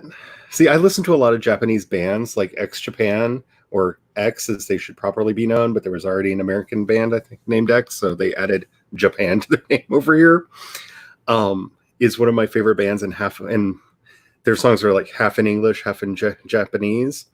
And yeah, listening to the music really helps a lot. Like I can sing all the words to Kurenai, but getting conversational is tricky. But yeah, I can't even imagine trying to listen to rap music. I've listened to some German rap because I've got a friend from Germany that I'm really trying to keep up on my German so that, I can her English is good, but she doesn't get to speak German that much, and you know how it is.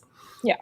And German rap blows my mind because I'm fairly fluent in German, and it's hard to keep up because rap is so fast. But I just thinking about what Italian rap would sound like, because it's got so many vowels in it. Like, that would be so melodic, even accidentally melodic. I'm gonna have to look that up.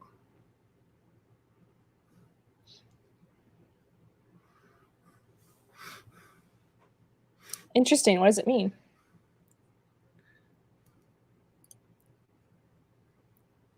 Interesting. I bet it does. Imagine. I know my obsession with Bad Bunny makes me want to learn Spanish, because I'm relying on translations that I don't know how accurate they are. So I need to know what the songs I'm listening to are actually about. How romantic, Brandon. Am I too old to do that? Is there an age limit on hard hands? I don't think so.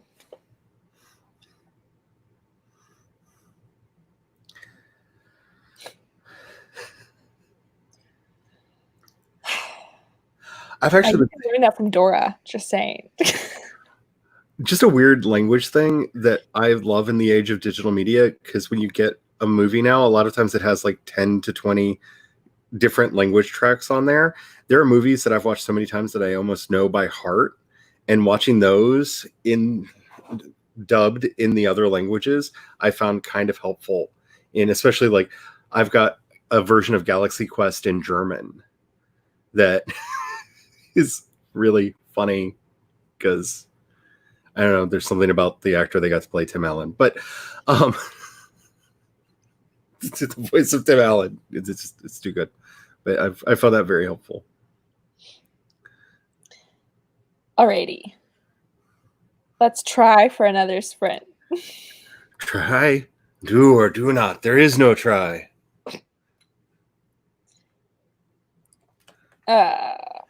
Let's see. What are we going to do now? Longer? You know me, I'm always down for the longer ones. I need to get one of my big Yodas out.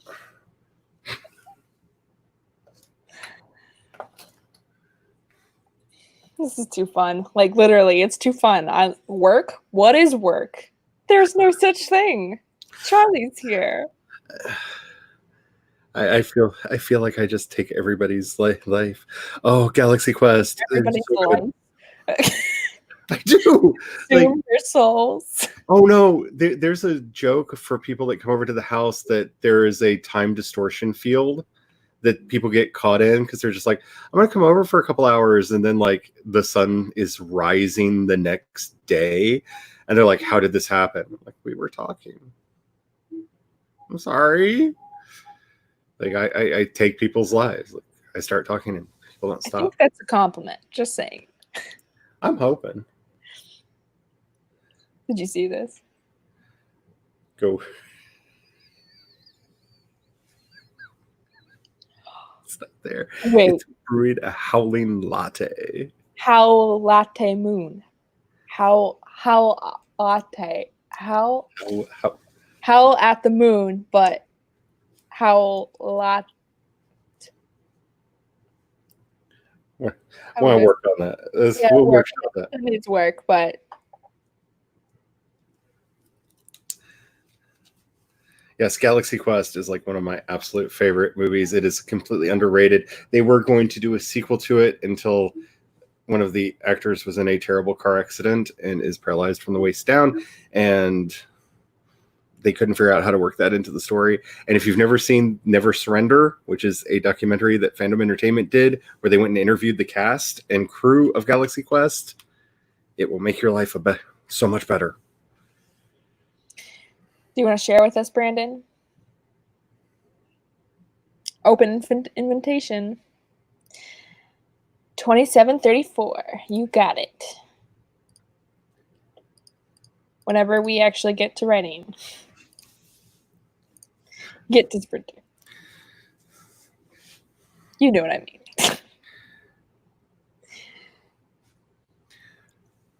I have to say, unfortunately, Brandon, my family that I've confirmed is from Northern Ireland. They're from Armagh.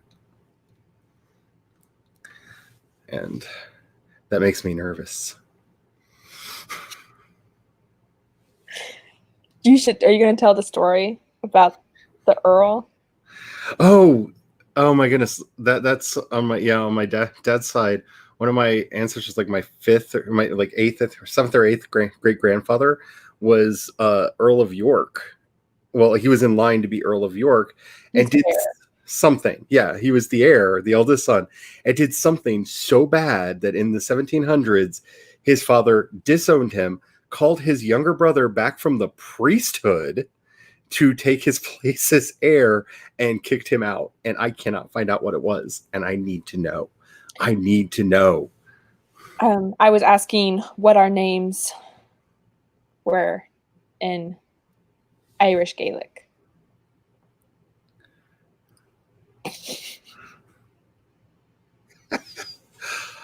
I don't have.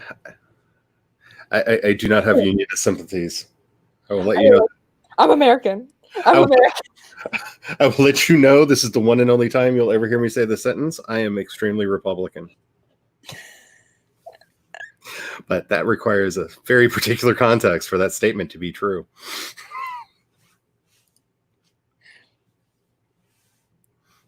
I love that trait.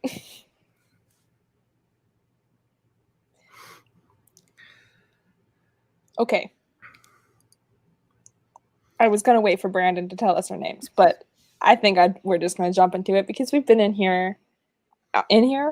here for 2 hours and 40 minutes. So, and we've only done 2 sprints because I'm unsurprised. I was expecting this. How did that happen? So we do have to be off at some point because you have your live stream later. My live stream later. So if you'd like to see Jules and I talk about Save the Cat genres, that will be on my channel later this evening. Ooh. Ooh. That's my name now. Ooh. Sorry, everybody. Ooh, I like that. Write that down.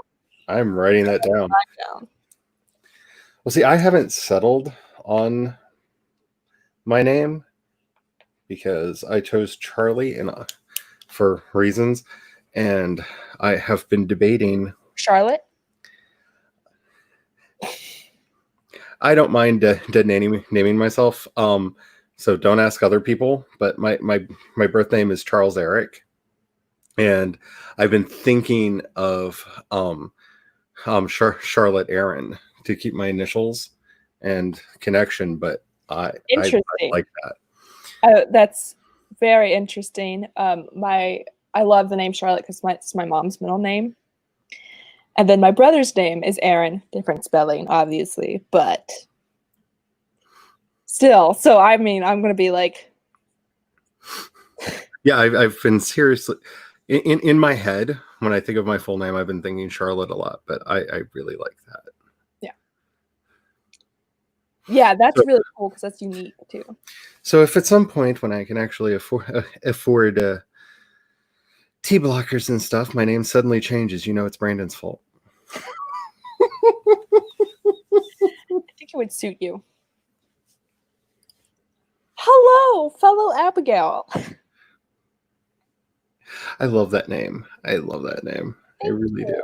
I love my name, which is shocking because most people hate their name, but I actually...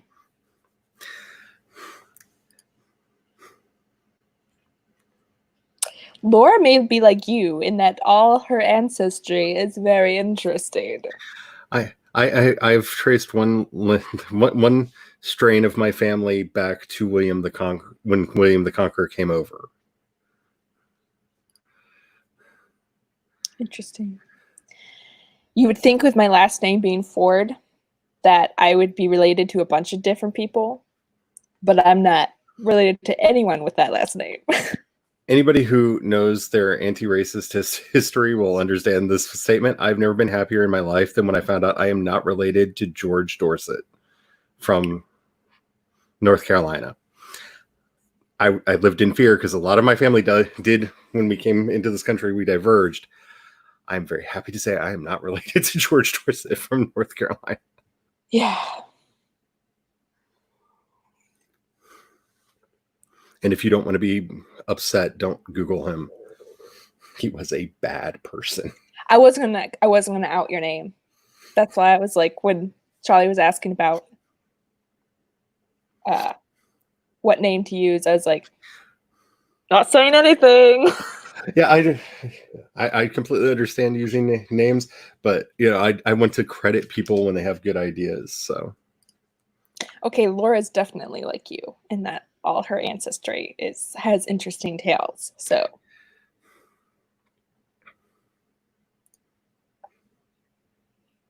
oh, I thought you were talking about your name being Abigail, and I'm like, I don't have bad tempers. all those Abigails, all they do is get angry all the time and yell and scream and But throw then I things. realized They're never laid back. They're never calm. I mean, just look at her. She's seething right now with me just mentioning this. So I will say, if you do piss me off, yeah, not saying, but saying, right? Yeah. Mm-hmm. Yeah. Just it's very difficult to. Yes, I know. I just didn't want to out you because some people are sensitive about that. Yeah. And some people, it's not safe to have their real names out there. Yes, that too.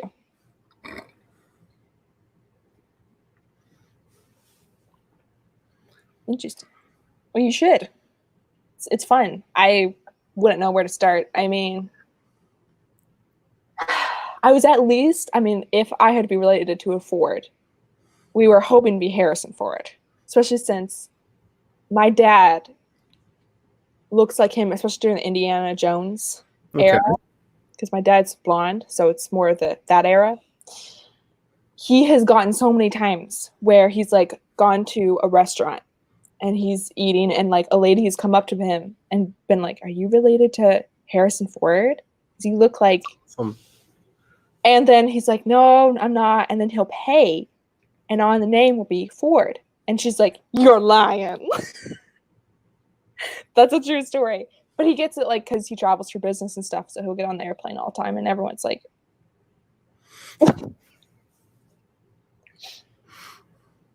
I believe you could do it. I'm just saying, of anyone, you recruit all the banshees and ghouls and the babies in your attic, and unfortunately, I'm American, and it's illegal for us to have a title of nobility, or I would just make a bad joke about it.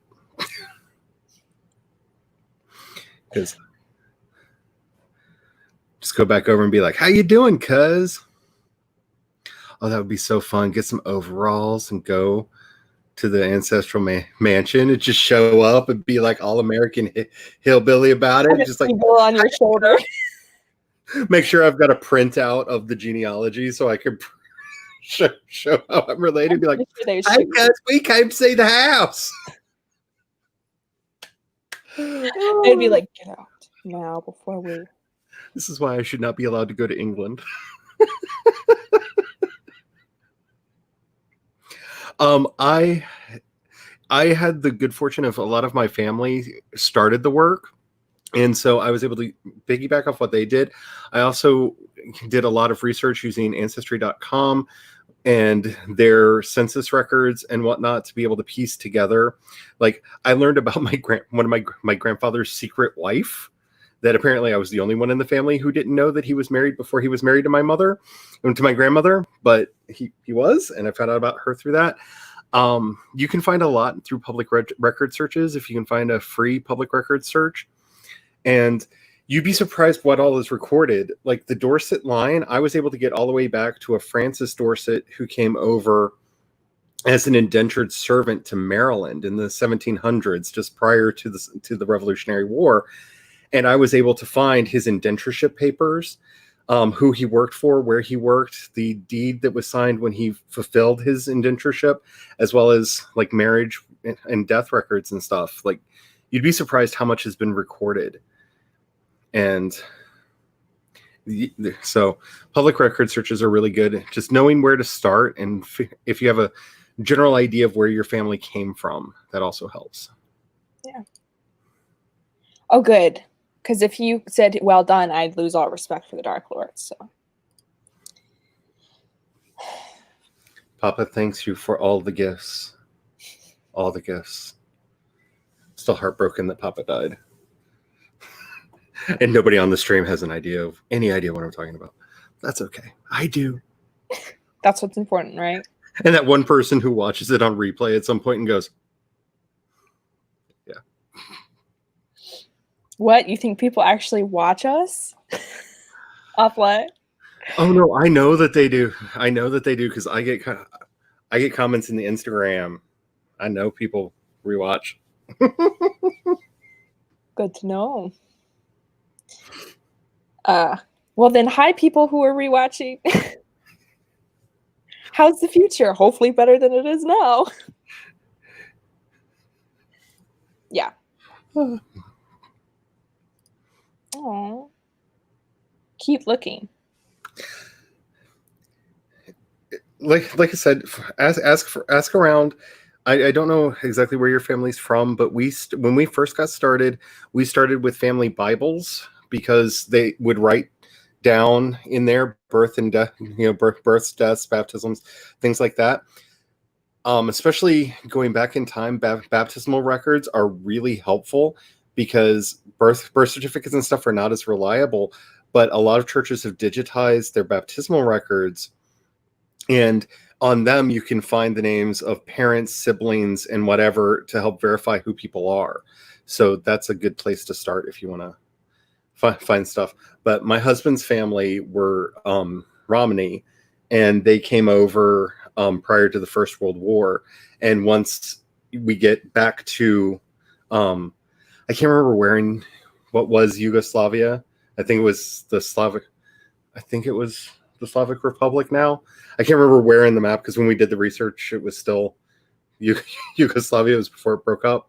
But once you get back to the old country, there are like no records there. Yeah. That can be really hard. I feel like there's a good portion, like I feel like everyone in England probably got offended by Hamilton just in general. Well, the important thing to remember about Hamilton is it is our new epic. It's our Iliad. It's our Odyssey. It's us trying to come to terms with our own history and understand it. It's not meant to be understood as literal history. Yeah. It is our poetic origin story. And that's why it's resonating so hard, because it's a reboot of the American dream and what we could be. And that's why it's bringing so many people in. It has creative license for, yeah. And we have to make room for that. Stories are life.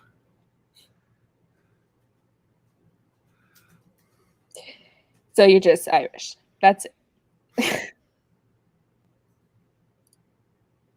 Yeah. Oh, that's interesting. That's really cool. The Beatles that I'm related to, they came down from Canada.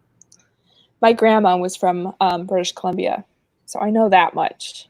My great aunt Clary still has the land grant that we were given to parts of Quebec. Is that part of the family's from France? Very nice. Yeah, my dad traced on his side to being from Bordeaux. Ooh. Yeah, which makes sense because he loves wine. So he's a wine snob.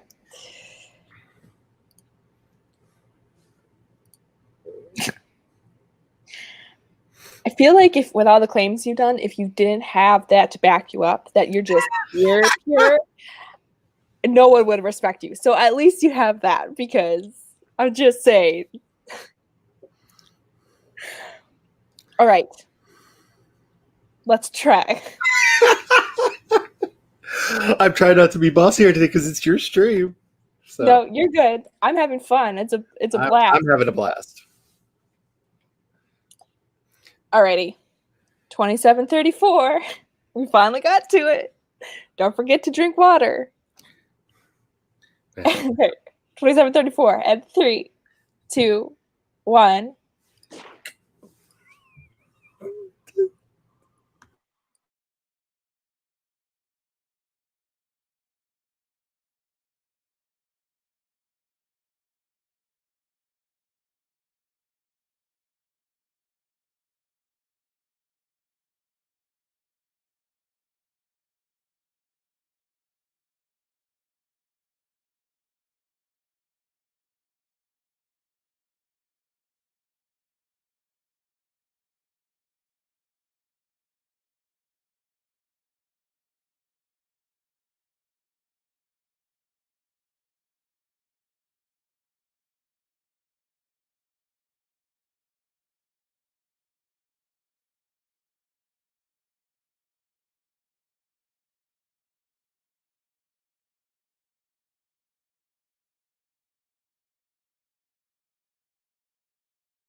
Boo!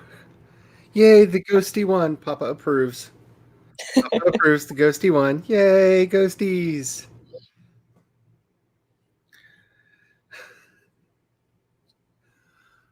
Who said about the ghost? Tessa said about the ghost. Well, it's only fair, Laura. You won last time, so.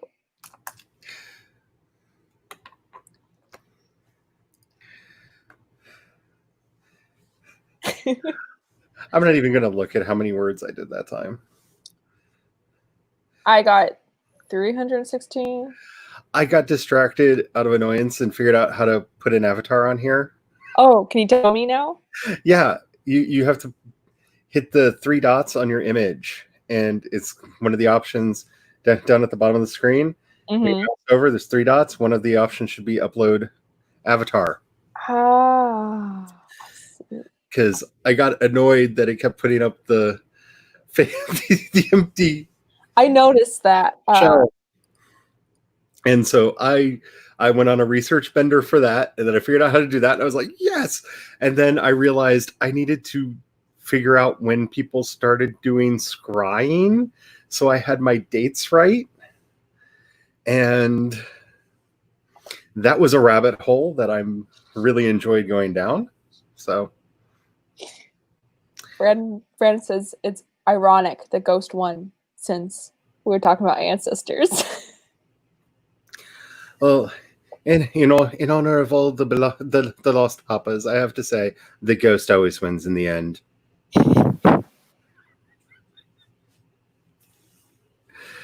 So many inside jokes just for myself. And I got water. I got root beer and cheese puffs. And went to the bathroom.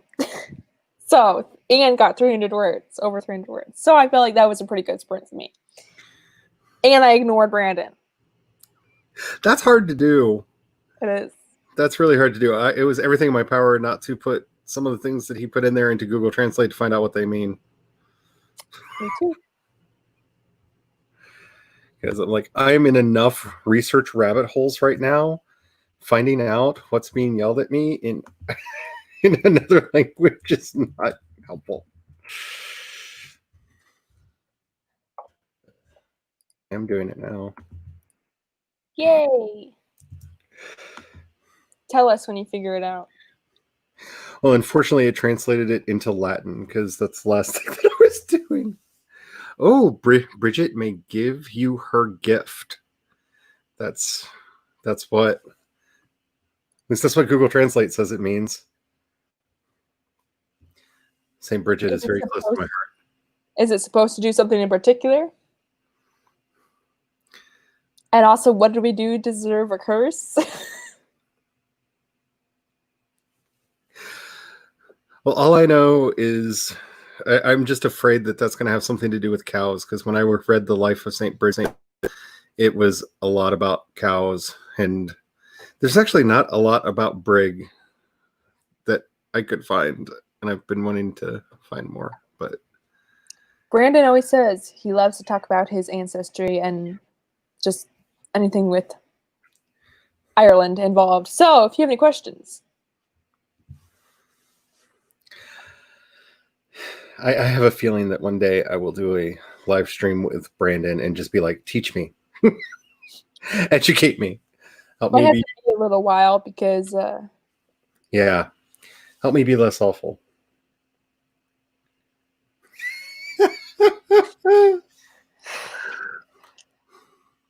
Why bring it up if you couldn't talk about it? Because it seems like you love to talk. I'm not saying, but I'm saying I think I understand that sentence and why. Yeah. Okay. I'm gonna quiz you, Charlie. Enough said. As soon as we end this, I want to be like, give me the deets. Spill the tea. I haven't made my tea yet. I haven't made my tea yet. My personal favorite thing to bring up about, because Last year at our big Cinco de Mayo party that we threw at the wine rack, I showed up and was like, "This isn't in honor of my heritage," and they're like, "You don't have any Spanish or Mexican heritage. What are you talking about?" And I was like, "You don't understand. Every person of Irish descent was adopted by the King of Spain in, I think, the 1300s, and they were all made honorary Spaniards. It was an attempt to try to save. It was part of the intervention that they made to try to save them from the British, and during one of the many waves of invasions back and forth. And they thought I was kidding, and so I went and got a copy of the actual document where the king had proclaimed that all Irish people are Spaniards, and brought it back with me the next week. And yeah, so Okay, so that's what I'm saying from now on, Brandon. When you talk about, I'm so proud of my heritage, I'm just be like, the Spanish. So your so we're Spanish heritage. we're all secretly Spanish. It really, I did it mainly to upset a very, very Irish friend of mine. And Then why bring it up? that's the fun in that. That's the fun of that. Like, oh, there are so many things that I love just like drip dropping along because one, there are certain stories that I will only tell at conventions, and people know that I only tell them at conventions. So when I bring them up, you know, anybody who's ever attended one of the courts at convention knows what it is. And so I often will just say, banana or big gay Betty White. And anybody that was there knows it's the secret shibboleth. It's all about having those inside stories. Because that's, as I've learned from my vast network of American Irish friends, that's the whole point, at least over here. Well, if I feel like if it has to do with cows, it's like having udders or something like that. Well, Saint Bridget, there's a lot of argument over whether she's just a Christianized version of the legends of the goddess Bridget, or whether she was an actual person, or whether there was an actual person, but legends of the goddess got conflated in. There's a whole mountain of discussion there. And a lot of people name their kids after religious figures anyway. So, and when I went through a whole thing many years ago where I was reading as much Irish spirituality as I could, and I read the life of Saint Bridget, and it's like, and these people were having problems with their cows, and she miraculously did this, and these people were having problems with their cows, and she miraculously did this. There was a lot more cows in there. Like, I've read a lot of hagiography, I've read a lot of saints' lives. They usually don't deal as much with cows. I'm just saying, she had a lot to do with cows.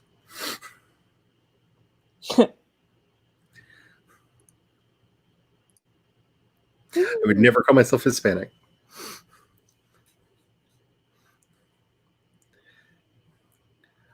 Maybe, I don't know. So, question is, what does Brandon define as a curse? Actually being inspired to write? Is that a curse or is it a gift? Or is it the other way around? Not be able to write is a blessing in his opinion, or is it a curse? As what the heck? As somebody who once instructed me in the arcane arts once said, the difference between a blessing and a curse is often your reaction to the outcome.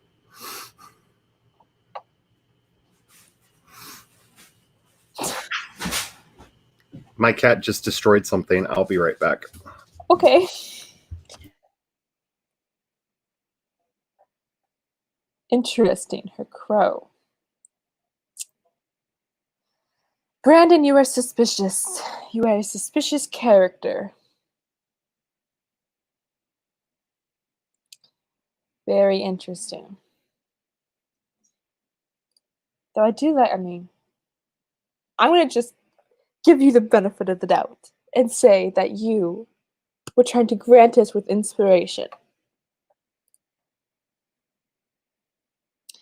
Thank you. You know what? That's quite nice of you. The random person in the chat is back.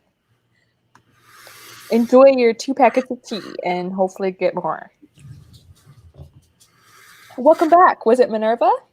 No, it was the aptly named Jinx, who found a way up into the pantry and knocked every box of dried pasta onto the floor. I don't know how she got up there. I don't know how she got it. I don't know. I fixed it, but I just heard this loud crashing in the other room, and I'm just like, I have to go see what this is. Every box of pasta on the. Well, hopefully they didn't open. No, none of them opened, but that's good. And when I say every, it's like we just stocked up yesterday. So, like, this is like our several month supply of pasta, so we don't have to go get pasta again for a while. Every box onto the floor. That's talent. We have enough death and stuff going on right now, Brad. We don't need that. So thank you. But the Morrigan is a very interesting figure. I know that much. Did anybody get any work done? I did get work done, but it was mostly I had to calculate dates, which is why if you saw me rolling the dice, once I figure out a date range, I let fate decide when it actually happened. Because no one in the chat has said anything about any work being done. So I'm just like, we have destroyed them all. Yay! They're all just watching the. I feel like the only thing we could do to do more harm to their productivity today is just start with a whole chorus of mana mana. Na na na na. Because once that gets into your head, it never leaves. It's in there for months. I see you. Sorry. Cat again? Yes. She's trying to climb a door. I don't know what's gotten into her today. Wow. Yay. Yes, it counts as work. Homework totally counts as work. And even if it's not finished.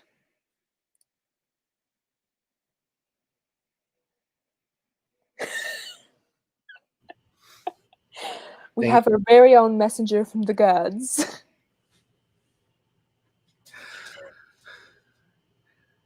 Sent the dog in to take care of the situation. Brilliant. Brilliant. As someone who has a friend who is quite literally the mouth of a piece of Coyote, it's always good to have a troublemaker around. Wow, that's good. Of course, Tessa got words. Tessa is a word machine. Yes. I'm glad somebody got work done. Alley Cat and Tessa got work done, so. I missed Alley Cat. That's awesome. I'm named after no one. Parents just like the name.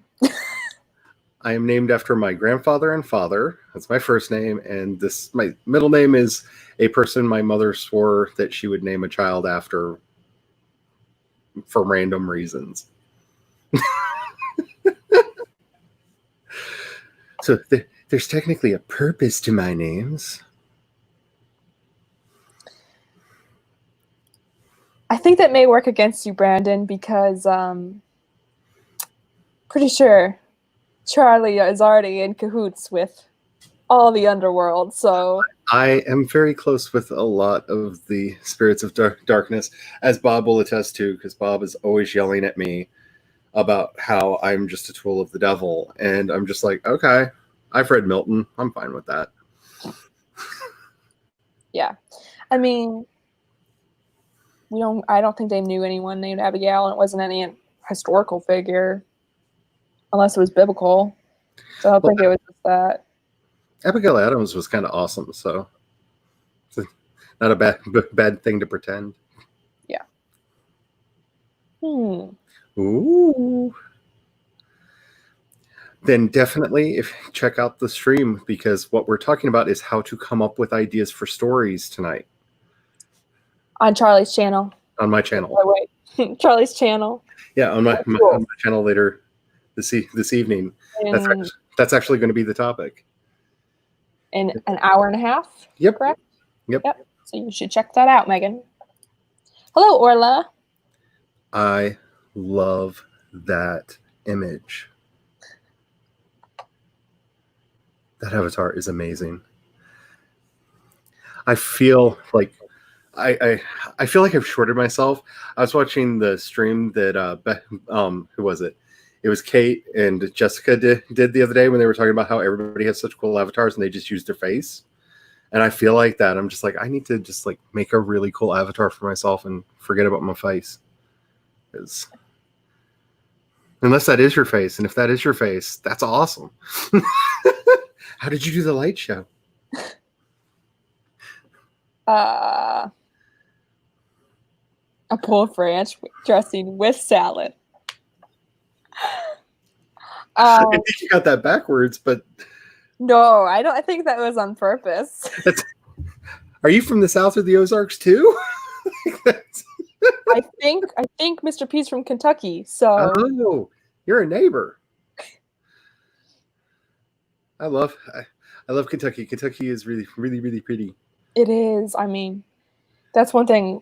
For my graduation, I was like, I want to go to Kentucky. I don't care where we go. Just want to see Kentucky. Whenever we tourist. Whenever we go out to the East Coast, we drive because I've been in a plane crash and I don't like flying. It wasn't a bad plane crash, but you see mud passing by your mirrors and by your windows, and you have a fear of flying already.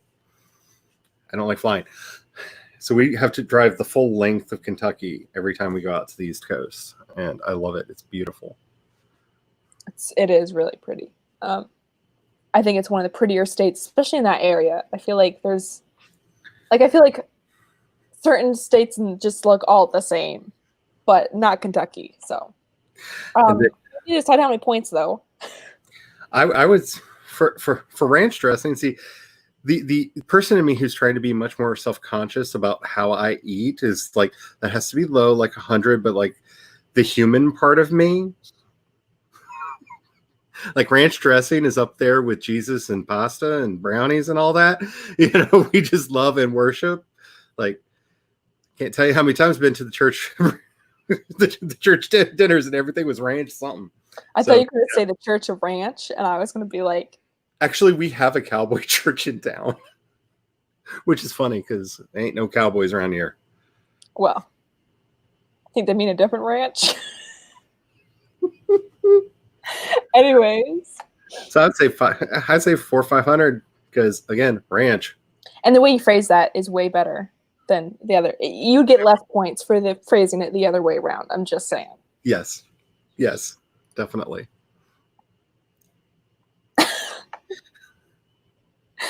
He was also watching The Walking Dead. That's great. See, she just got banned from my office. That's why I said she was trying to climb the door, because she decided to go in there one day and knock all of my books onto the floor, all of everything. Like, we left the house and she decided to just tear up my office. So the door is closed back there and she's not allowed in, and she has been acting out like crazy ever since. Because apparently that was her room, and that was glass. Cat! I'll deal with it later. I think that was loud enough that you heard it because you reacted when I did. Oh, yeah. And you could hear it was glass, too. Yeah. She's just being a holy terror today. Jana. Is it Jana? Jana. What does it mean? Because I think that's really pretty. That is a really pretty name.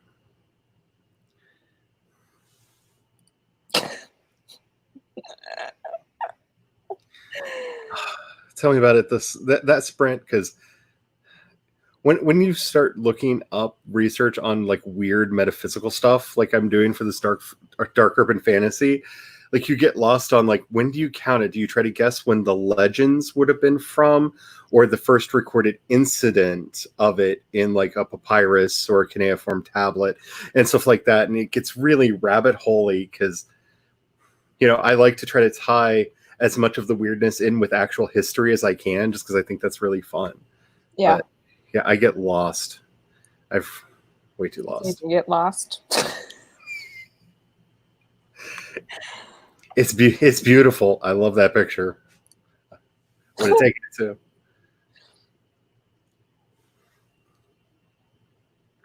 Interesting.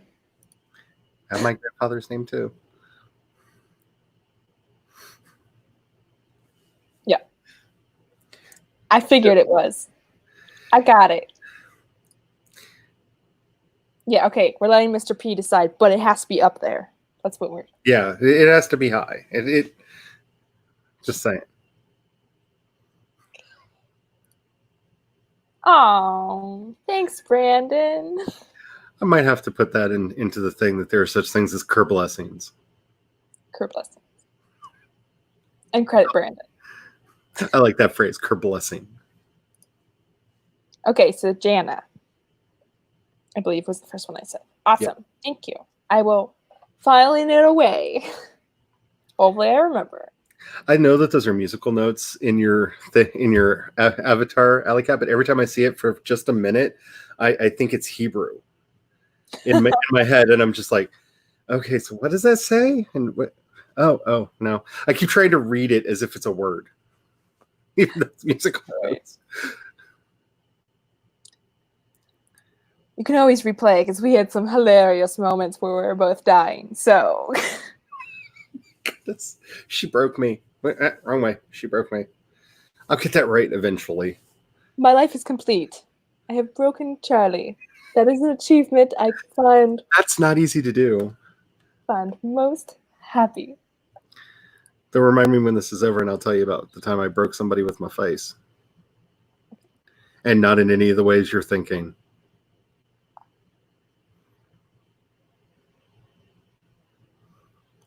Jana?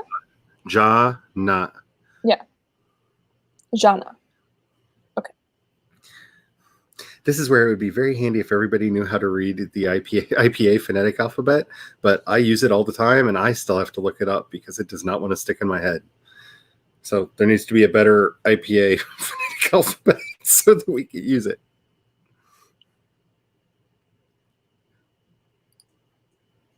Oh. We weren't thinking you were lying, but not at all. I just don't have anyone I'm related to, so I'm like, cool. I don't know if I haven't. I don't think I'm related to anybody famous. Some infamous people. I know I'm related to some infamous people, but I don't think I'm related to anybody famous. My great infamous. Somehow my great aunts had some of Lincoln's china. So probably stole it. Knowing your family. Knowing my family, I mean, for goodness sakes. Like, you want to have pride in your ancestors, then you're just like, oh.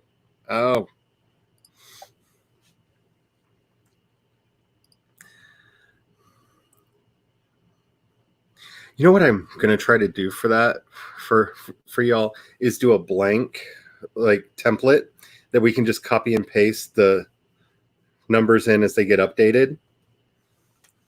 Yeah. Kind of a parchment thingy. I think Jules has the doc. No, she has a doc. I'm just saying so that we can have something really pretty to like. Oh, yeah. Share out. We're artists, right? We need to have pretty things. If you can't tell, I'm obsessed with this. Like, when I was working on the demon yesterday, I did this. I spent like 4 hours. That's why I'm not getting anything written anymore. I spent like 4 hours doing this knotwork picture for their symbol because it's got to be pretty. Yeah. Like, all I have to do is write 300 words and move on to the next prompt. But no, I got to do pictures. Yay.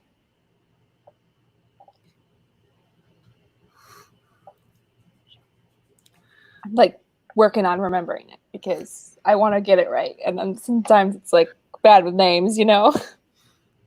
My memory is like a sieve sometimes. And sometimes it's like really good, but I have this problem that every time I want to remember something, I can't. So if I get bad about something, I apologize. Hey, you've gotten my name right every time, so.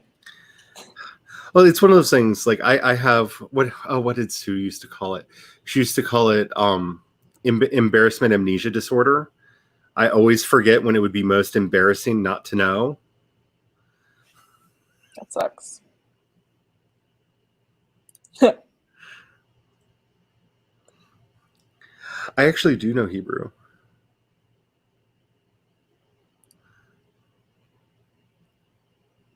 So is it not Jana?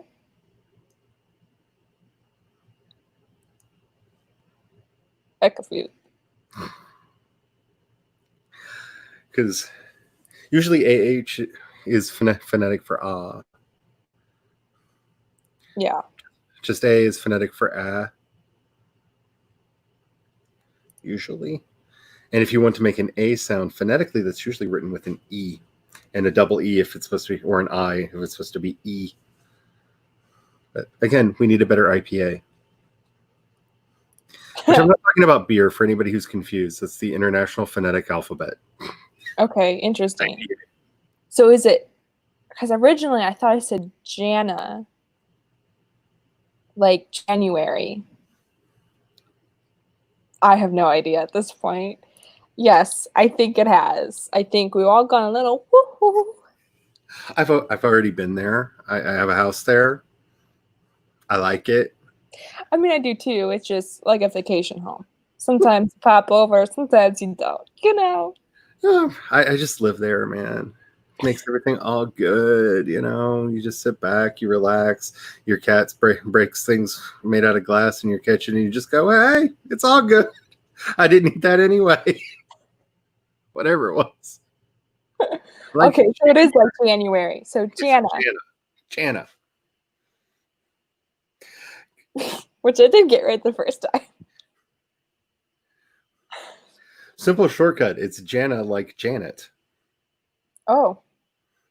See, here's me just being like January. Like, oh, wait, there's another name. Oh, no, I didn't think about that until after you said that. I was like, oh, so Jana like Janet. Got it. Yeah. That's the shortcut my mind came up with. So now you know how to explain it to people. Jana, like January, or Jeanette, or Janet. I mean, I'm. You know what? Let's shut up now. We broke Abigail. We broke Abigail. Oh, Brandon, your curse is working. Your blessing is working. It's working.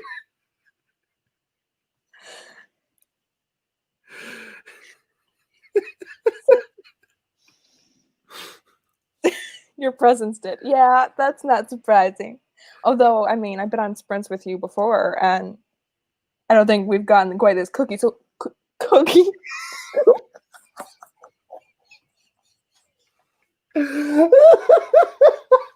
Oh, yeah, you broke, honey. Yeah, I think it's between you and Brandon. That's the issue, and now I'm so red. We are the nexus of randomness. I typically don't get this red, so thanks to that, Charlie. Linguini, yes, linguini.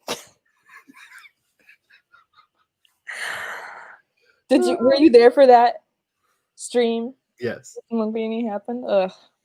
Cookie. Apparently, I want cookies with Jeanette. Somebody named Jeanette. I don't know. There you go. We're going to start a fanfic based on AuthorTube, and it's just going to be called Cookies and Linguini with Jeanette. Nobody's going to know why it's titled that. We're never going to explain it, but it's just going to be like just random, silly, stupid stories. If I don't end up with Chris Hemsworth by the end of it, I'm going to riot. Oh, Chris. That's okay. I'll take Chris Evans. Oh. I was taking Chris Hemsworth because we talked about Thor before, but if we're talking about Chris's here. I'm just saying, if you haven't watched the video, Chris Evans on anxiety, lots of really good tips for dealing with anxiety. And if you don't already love Chris Evans, you will love Chris Evans by the time that video is done. I just watched Knives Out. I love that movie. I did. I love that movie. My dad just like within like the first 5 minutes, he just looked at me. He was like, I think I'm understanding you as a writer more. And I was like, he's like, if you were in this movie, you'd be the dead guy. Rian Johnson is a genius. That is such a brilliant movie. Every actor in it does such a good job pulling off their parts. I mean, that and Chris Evans in that sweater. I get why there was such a trend and craze about it. Yeah. That is such a good movie. Somebody write it. I shouldn't, because then it would just not be me and some Marvel actor. Some actor somewhere. I gotta look and see how easy it would be to set up to get other writers in there. But I've got a Sage account over at World Anvil, so I could create a world over there where we could all work in the same story and actually build it over. I will look into that. Look into that. I mean, at the very least, we could do a Google Doc, but that's not as fun. Yeah, because I think I'd have to add each person manually to be able to have writer privileges. But I think that would have to be with anyone with a link could with Google Docs. So I don't know.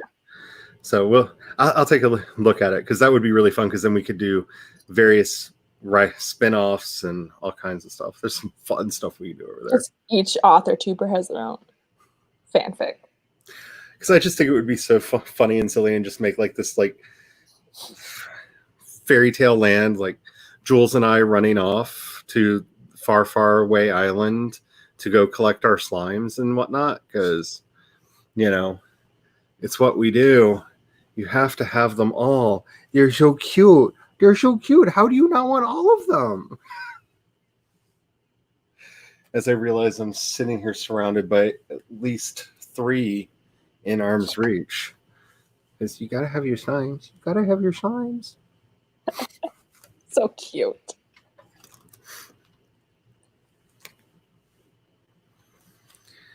I don't know who you're asking, but I have not. I have not seen it yet, but I have been. It just went up on one of the streaming services, didn't it? I don't know if it went up to pay, or to pay to rent, or if I saw it actually go up on one of the streaming services. Because that's the Daniel Radcliffe movie, isn't it? Am I thinking of the right? He was just in a movie called something like that. Don't know. Wow, we have multiple writers, so I'll see what I can do about that. This would be one of those times where it would be really good if Wattpad had a collaborative mode.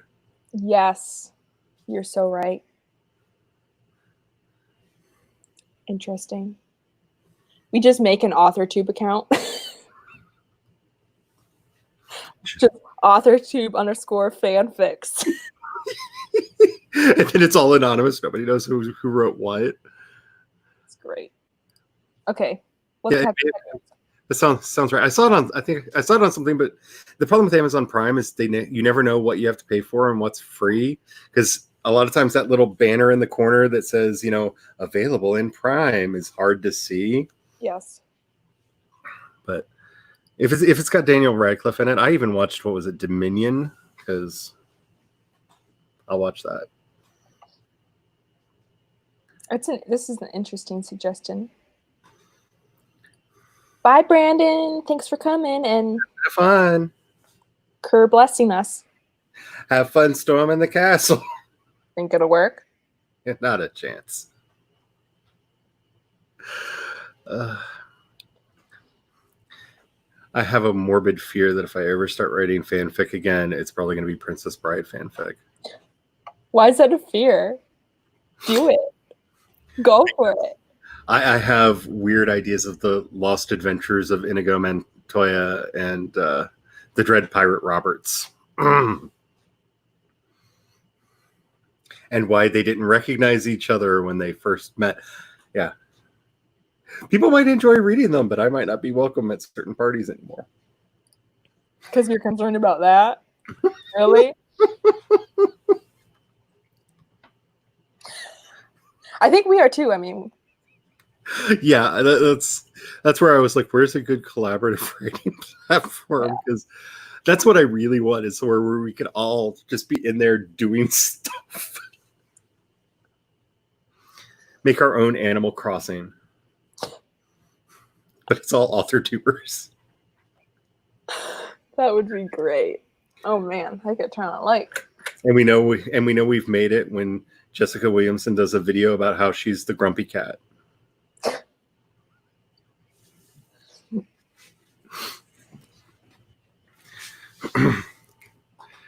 Not that I don't love her, but that would be a perfect role for her. Oh, bye. Bye. Thanks for coming. I love Inigo Montoya. Oh, me too. Let's put a hamper on our relationship. Oh my goodness. I've heard I know some people that have worked with Mandy Patinkin, and that just breaks my heart. Some of the things I've heard. Really? Apparently he's quite a demanding actor. It can make sense why he was on Criminal Minds for very long. But he's been in a lot of stuff that I really love. Do you watch Criminal Minds? I don't generally watch crime fiction because of my PTSD. Makes sense. Yeah, especially that one. Yeah, I tend to. It's part of the bad joke of one of these days I'm going to write cozy mysteries, because that's when people know that I've gotten myself all together, because I want to do it. I really do, but yeah. Well, the thing about cozy mysteries is you don't have to have any of that crap in there. So I really want to do Ellis Peters style cozy mysteries at some point, because I love her work. Gotcha.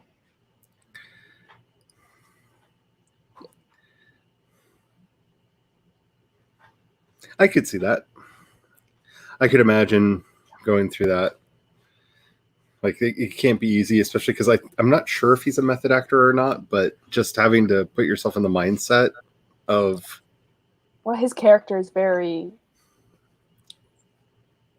His character particularly, I could see being very draining, because he's kind of obsessive. Because honestly, I was surprised that he took the role of Rube on Dead Like Me a while back, because that just seemed like a role that he would not enjoy playing, but he did a great job with it. Yeah.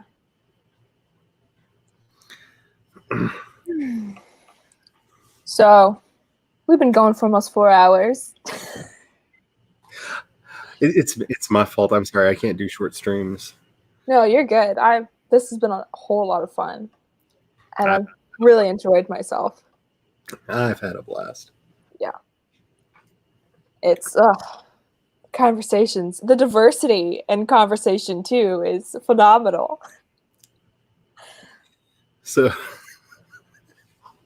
sorry, the cat just did something else. I don't know what. It's I live in fear. I think the reason why I'm like egging you on to stay on the stream is like I'm living in fear of what the room next door to me looks like.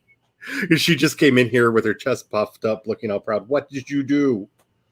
Oh, you're gonna climb the rug right in front of me. Okay. Love you too. Is that Jinx? Yeah, she's feeling her oats today. You're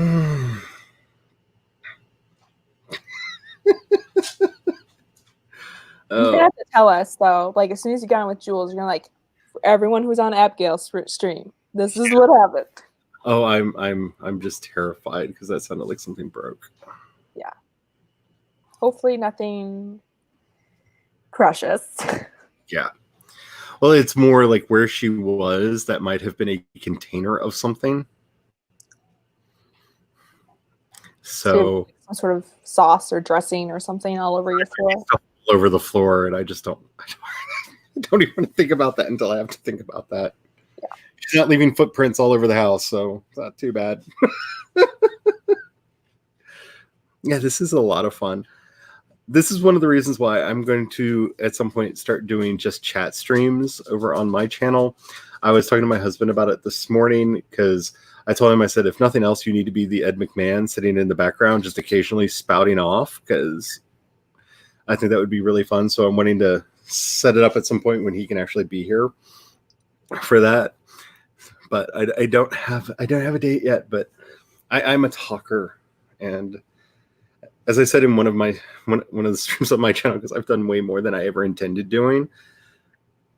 One thing that we don't do on AuthorTube is get to know each other that much, and that's what I'm really liking about the stuff that I've been doing is I get to know people. Like the conversation I had with Cachet, like we talked for a long time before I turned the camera on to record, and for quite a while afterwards. And I'm so glad to have gotten to know her, and getting to do stuff with you and Jules and some of the other secret projects that will be popping up on the channel. But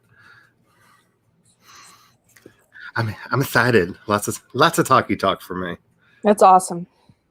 I mean, that's why I was like, I want to get different people on my for writing sprints, at least to start, and then you can kind of feel out, I am going to start being much more militant about time on mine because I do want to be getting more writing done. But sometimes the conversation is just so good, and yeah. I mean, I typically do pretty good, but I'm terrible. I did a 3-hour sprint yesterday, and I think we got it's not too bad. We got maybe 25 minutes sprint in each hour. So. Hey, we did pretty good compared to that then. But that one wasn't my fault. People were asking really deep questions in chat. That's always great. So if anyone has any deep questions, it's a good thing my StreamYard renews for the month tomorrow, because I think I'm getting pretty close to 20 hours, especially with this stream. And by the way, Cachet and I are going to be doing it again in the not too distant future, because we were supposed to talk about short stories and we didn't. So we're going to actually try to have the short story conversation. So I'll let you know a date and tune in and find out if we actually stay on topic. I mean, whatever you do is good. Ooh, thunder. Ooh, Thor's coming. Why is it that she was Chris's? So jealous. So jealous. Unfortunately, it's not really. It's just thunder. Which, correct me if I'm wrong. I don't mind being wrong in this situation. Gotta have some sort of material for the fanfic, right? We gotta make something up. Oh yeah, and I live in fear of that people are eventually going to look up and see who Papa is, and all of my subscribers are going to go away. But yeah, let's just say I've peppered a lot in my stuff already that would be very fanficable. Interesting. I think I mean, as much as I'm excited about people making fanfic and art about my books, it's a little interesting to then think about me, which you got to be prepared for if you put yourself on the internet. In my previous life, before my unscheduled mental health vacation, there were people that were so... I heard that. I heard that.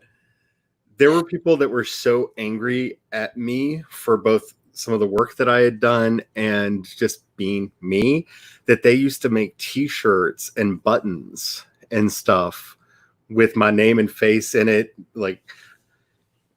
Yeah, there was a whole anti-me fan club that was going on for a while, and it was so entertaining to go to events and they would be there with their shirts on, and I'm just like, I should be getting a couple points on that merch because you wouldn't be making any money without me. Start with us. I really want to start doing... Okay, here's the thing, Alleycat. I'm thinking of starting to do a Friday stream because it's the only day I don't have any streams. And I'm thinking about doing a Friday stream called Fanfiction Fridays. We're here to write fan fiction, not our whips. Fan fiction. I'm thinking about trying to do that because I think that would be fun. So Did you hear that one? yes. That like whole like just lit up very bright. That lightning strike was close. Thor and Loki are having a tickle fight over your head. Just I'm not open your. I'm gonna keep. Before I say something that I shouldn't. Just hoping Yord doesn't show up in the middle of it. That's some Norse mythology deep cuts.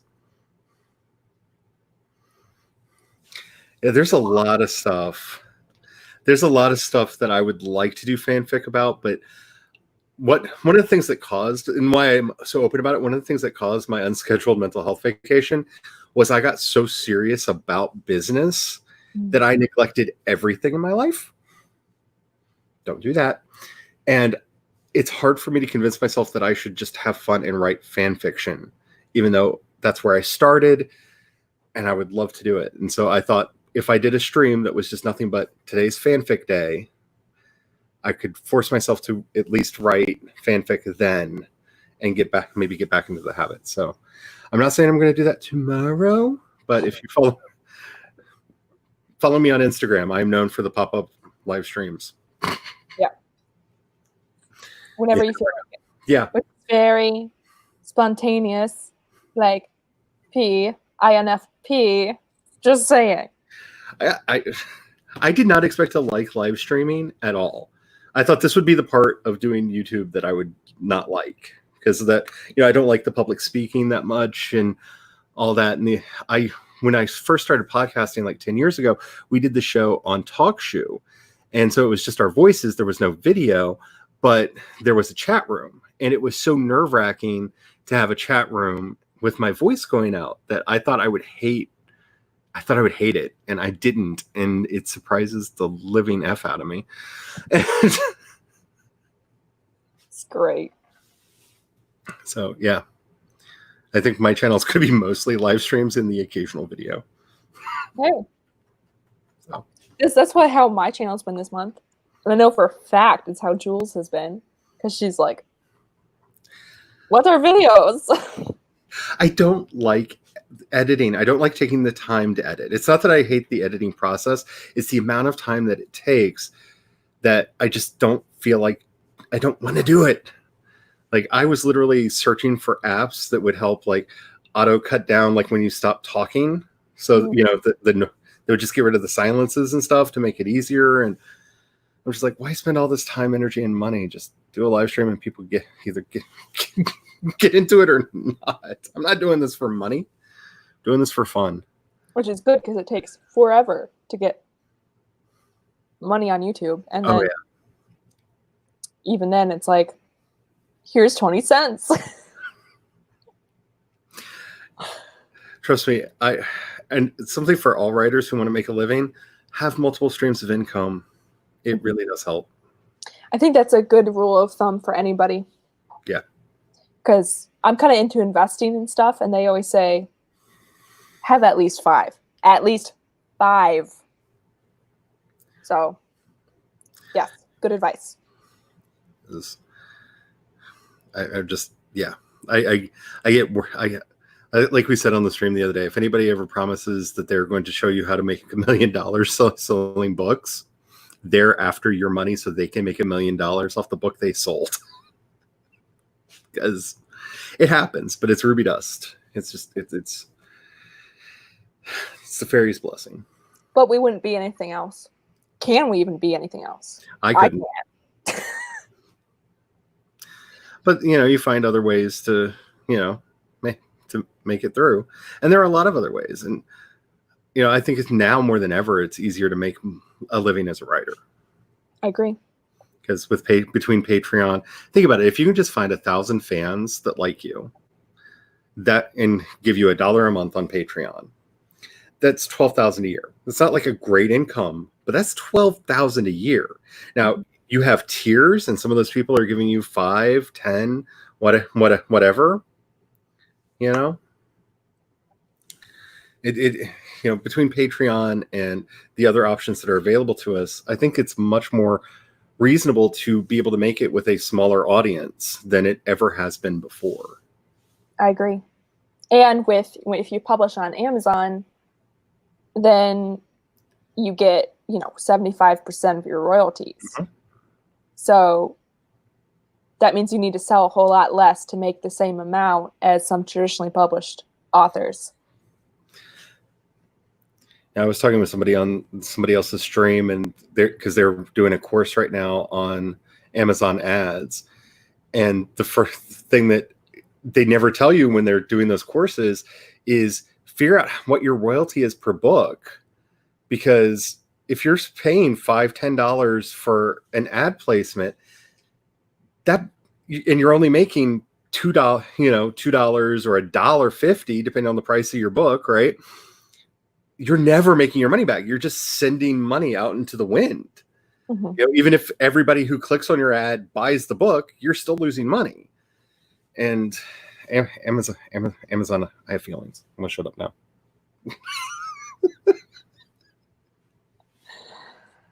Oh boy. I have all the feels. You do have all the feels. Well, like I said, I have a long storied relationship with them because I started publishing on Amazon before Kindles were a thing. And so I have that. Like, I was there as one of the test writers and was one of the first Kindle books that came out. I got into a big fight with them because they classified one of my YA books as pornographic. And there's no sex in it. So I don't know how that happened. I've had a long and tumultuous relationship with Amazon, and I have all the feels. All of them. But I said nothing bad about you, my Lord and Master, Jeff Bezos. Do not delist my books again. Last time I did a podcast about this, my books magically fell out of search. Oh no. Yes, Charlie is having Jules on their stream, their channel. On my channel in less than an hour. Yes. Which, do you need to go so you can prepare? Yeah, I should probably start getting ready for that. I'm actually much more prepared than I expected to be. I made up like a presentation thing so that we can have just like aids on the screen and stuff. So hopefully that works. Awesome. Yeah. I'm looking forward to it. So yeah, I should probably get Hopefully going. It doesn't make me get more ideas because well, actually, more ideas. The one thing that I'm hoping that this helps people with is a lot of times when I get stuck on a book, the Save the Cat genres have helped me out because I've realized, like, the book I'm writing right now has a lot of dark, spooky stuff in it. So I thought I was writing a monster in the house story because it's spooky. I'm not at all. I'm actually writing an institutionalized story. And when I realized that and got the moving parts fixed in my brain, the words doth flow. And Blake was a genius when he came up with the genres, and that's what we're going to be talking about. So don't get into it. Well, it will help. It will help keep you from getting stuck. Hopefully. Yes. Yeah. No, I'm saying don't start your Save the Cat thing because we want to watch it later. Oh no! I'm giving a preview. Okay, yeah.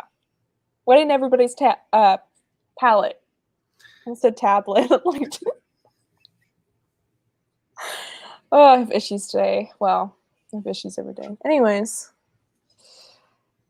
Well, ooh. Sorry, I'm wetting the tablet. Oh. You told me I needed to wet the tablet. Electricity almost went out, so right when you were about to wet the tablet, and I would have never known what happened. Oh. Well, right. we should go before I lose electricity and before your tablet. All right. Have fun, y'all. For those of you who come over, I will see you in a little bit on my channel. Be sure to check out Charlie's channel. They are awesome. And I'm doing my next stream is on Tuesday at noon Eastern. So, and then Charlie is going to return next week, Thursday, same time as today. So we would love for you to be there. I'm excited. I love doing this. Me too. It was a lot of fun. I And then I'm gonna be right after that. I'm gonna be on Charlie's channel talking about what are we talking about? Publishing genres. That's right. Yes, because the Save the Cat genres and publishing genres are so different, and genres are such a thing right now. They are. They're a huge thing. So Especially because they're changing. they're always changing. I want to get into it on New Adult, whether or not that exists. Yeah, because then YA, new adult. Anyways, okay. Bye, guys. See you guys soon. Thank you for coming. Bye. Bye.